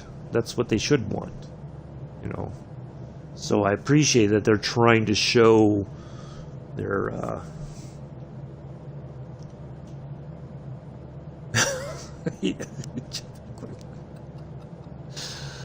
Oh, Mick. I don't want you to get in trouble, but, that's okay. I'll gladly share the doghouse with you if you get in trouble. If it comes down to it.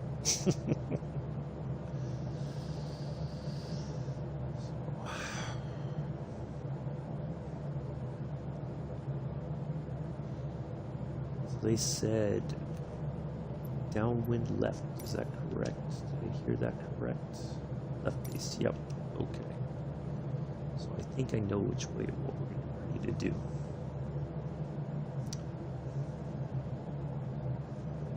Hopefully you and the family have a nice Christmas together.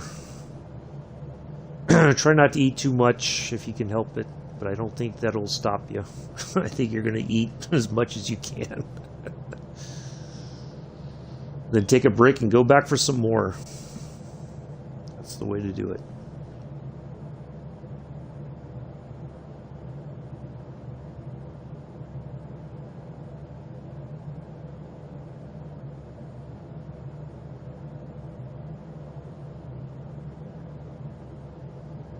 That's what I usually do. I just eat a bit and then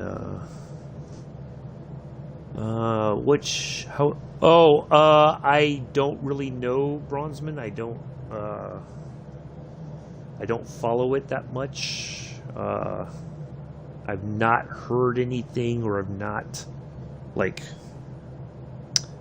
tried not to, I pay attention to it, but I don't get too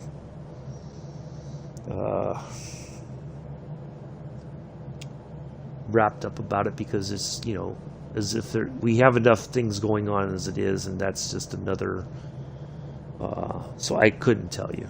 I don't know.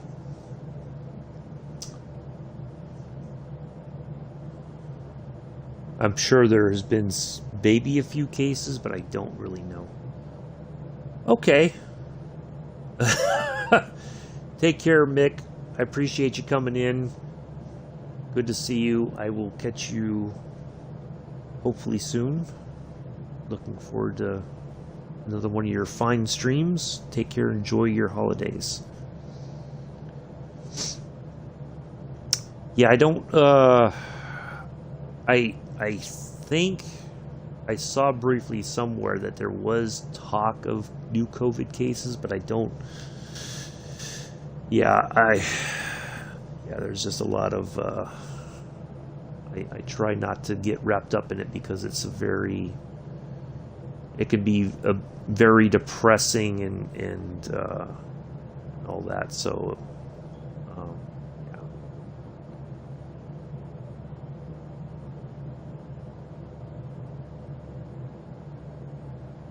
So I try to steer clear of all that, because it's so I will stream first thing at 6:30 East Coast time. We'll be on Train Sim World 2. We are returning to that. We will be taking a nice leisurely ride on the Sandpatch Grade, taking some freight from Rockwood, Maine #1 down into Cumberland, Maryland. So it'll be a good couple of hours. So we'll climb up the hill and then we'll go zipping down the hill and try to keep control of the train, which I think we will be able to do, no problem. And then we will have a short break, and then we will have a nice flight around Monterey and into Carmel, California. So 2 streams tomorrow, which is what we've been doing for a while here. We do 2 things on Sunday.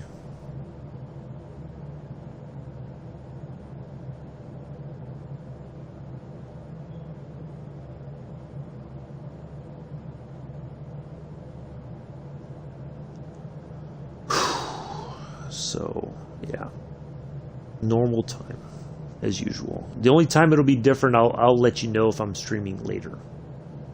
So, but the stream for the 29th is canceled completely. So, yeah,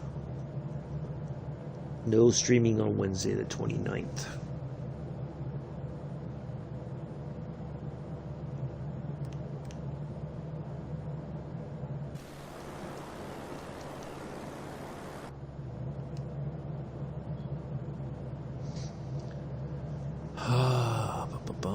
Is there? No, I don't have a Discord.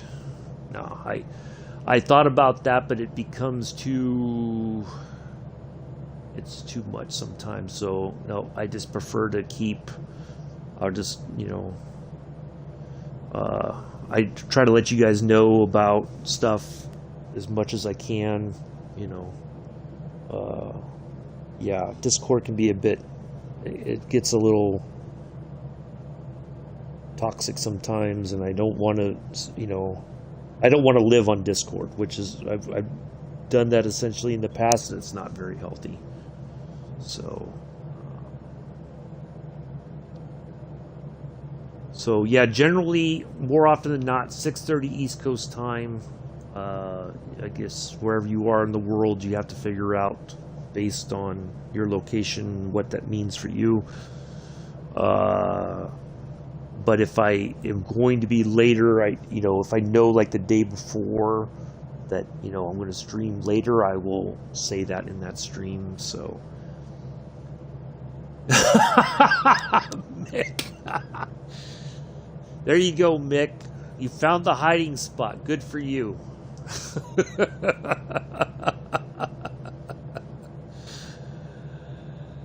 All right, man. I appreciate you. Good to see you. Happy to see you here, even for a short bit. So don't get any more trouble than necessary. But that's okay. You'll get over it. The pain will pass eventually.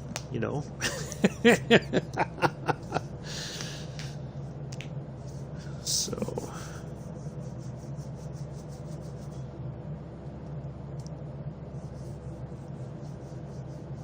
It'll be fine.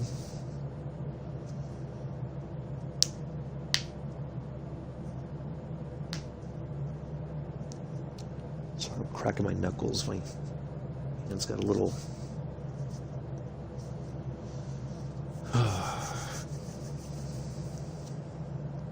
The joys of. Let's use some of the biofreeze or something and get on my hands here after we're done. Sitting for all this time with the hand around the controller, it's not. Ugh.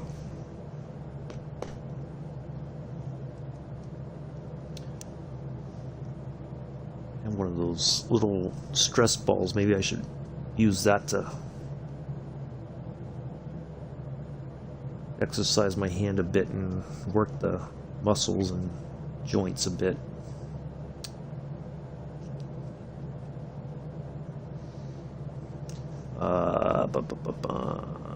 It's supposed to be in the 40s today, Bronzeman. It's raining right now. We had a bit of snow yesterday, but that is all. What little we had is all gone. It's just been raining most of the morning. So, how is this laid out? I think I know.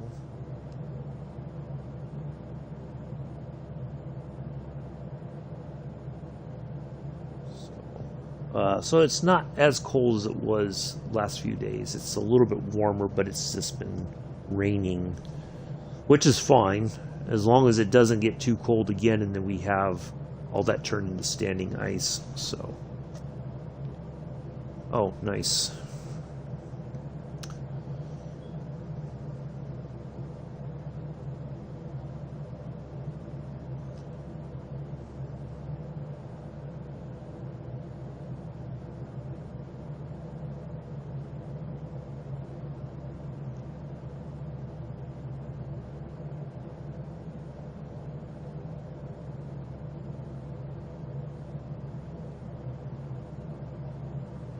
I think now we can. Let's go ahead and get our first set of flaps down so we can kind of get the plane settled down here.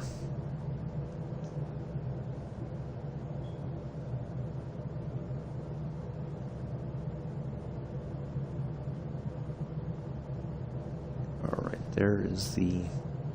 And that might be all we need for landing, I think. We can just kind of tinker with the throttle a little bit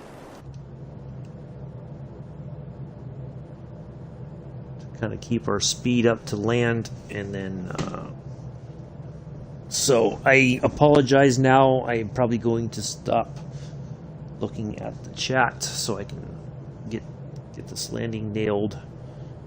So I apologize in advance. I don't mean to ignore anybody, so don't take it personally, please. Just going to try to get this done.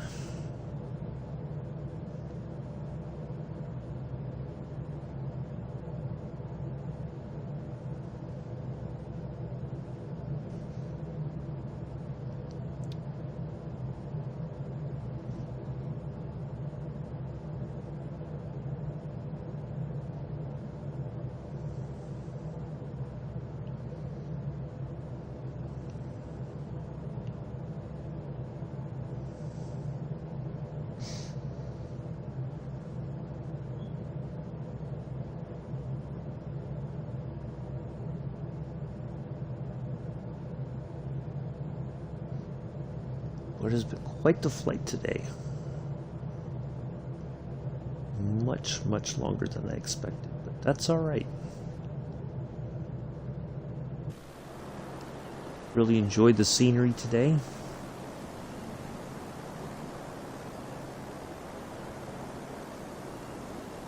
Still airport back there now. It's kind of, the name has disappeared.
Alright, there it is.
Okay.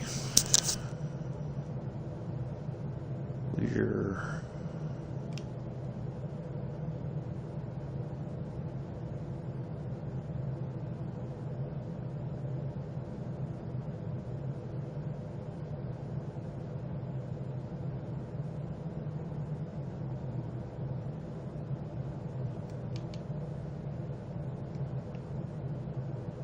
what does that mean, that green light? Oh, volts thing or something like that. Okay.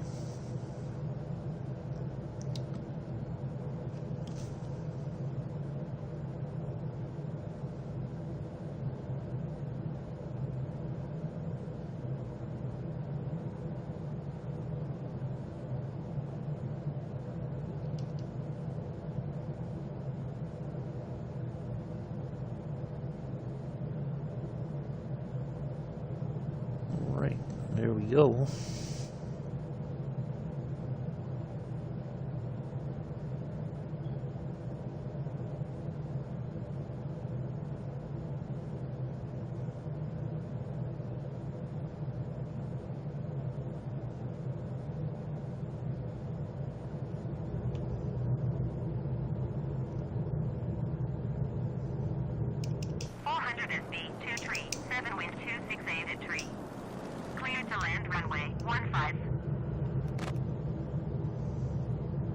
Cleared to land runway 15 400 SB 237.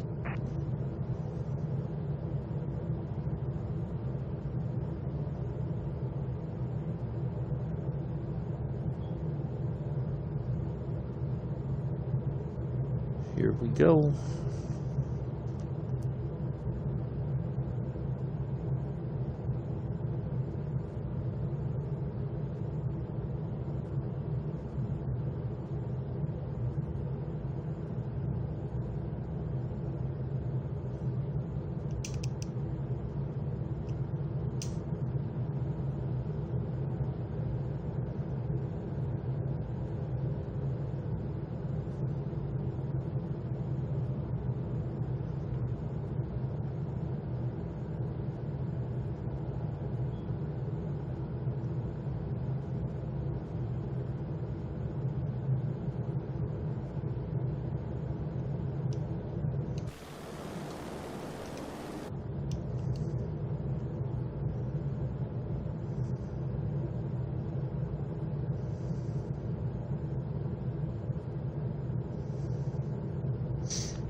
All right.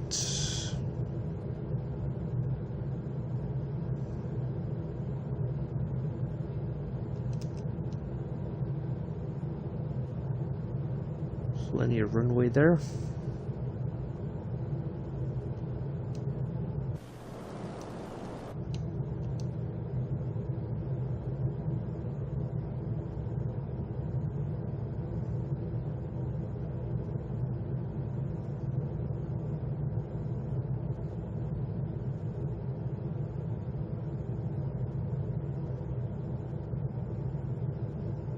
Here we go.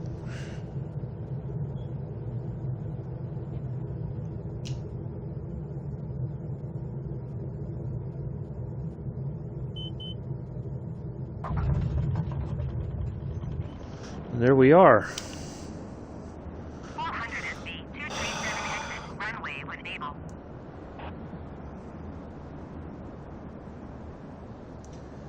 On behalf of the entire flight crew, including myself and First Officer Mella, we'd like to welcome you to Perpignan. Local time is I couldn't begin to tell you. And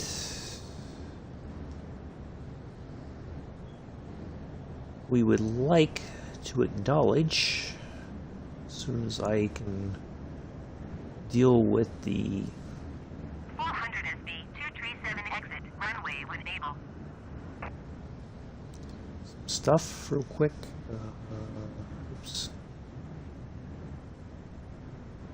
I will read your stuff there in a moment. Just a second. So how do you stream it? I have a friend who has it.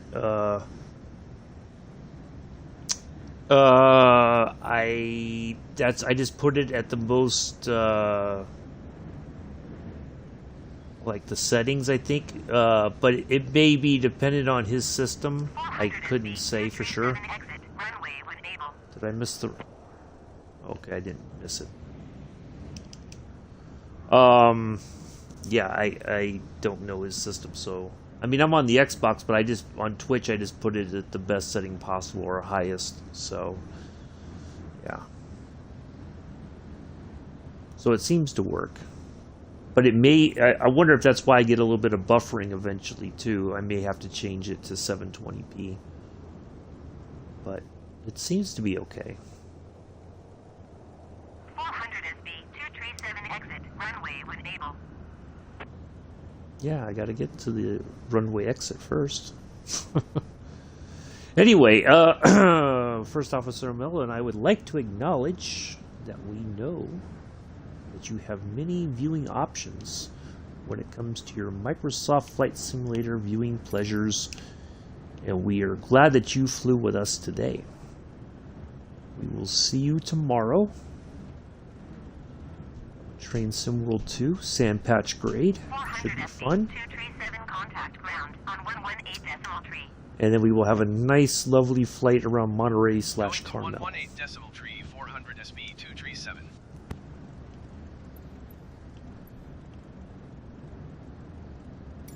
Perpignan ground, 400 SB 237, request taxi to parking. 400 SB 237 taxi to General Aviation parking via taxiway Bravo. Taxiing to General Aviation parking using taxiway Bravo 400 SB 237.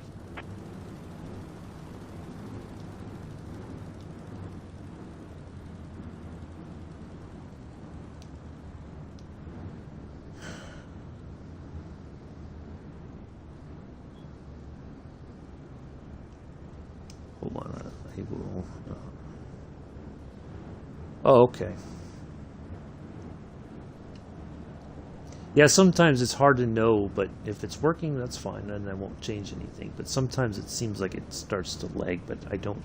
Unless somebody says something, then I guess it doesn't lag for the stream. So that's the important part.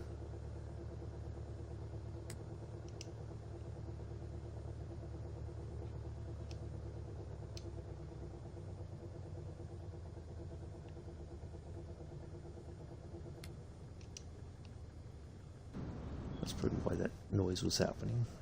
The fuel pump was still on.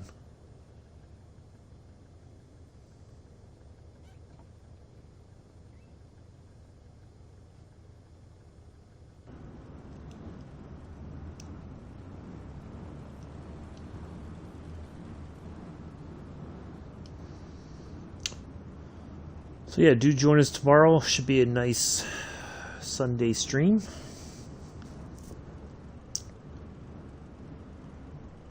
If you can be there, be square. If not, that's quite all right.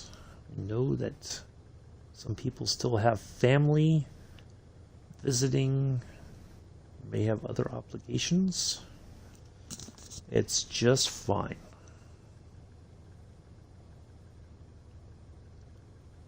Really enjoyed today's flight.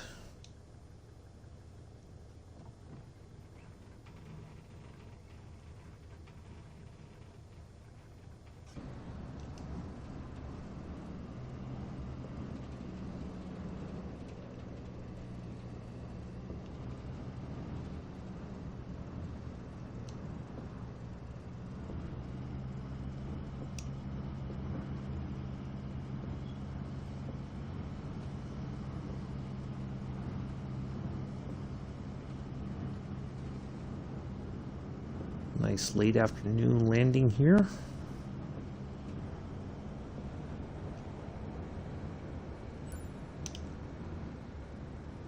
There we are.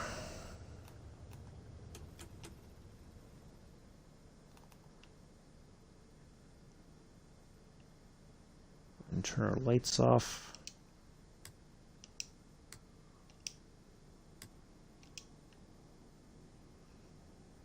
Turn the battery off. And there we are. All right. That is it for... Oh. Thought. Oh, it's... Oh, boy. Oh. Okay. 3 hours and 46 minutes. Woo-wee. That was a heck of a flight. Anyway, that is going to be it for today, folks. I do appreciate everybody coming in. Hope you have a Merry Christmas, Happy Holidays. Whatever you may be doing today, hopefully you are well. I will see you tomorrow. Sand Patch Grade AC 4400. It's going to be epic. It's going to be fun. I will see you all then. Take care. Enjoy the rest of your Saturday. Peace. Live long and prosper.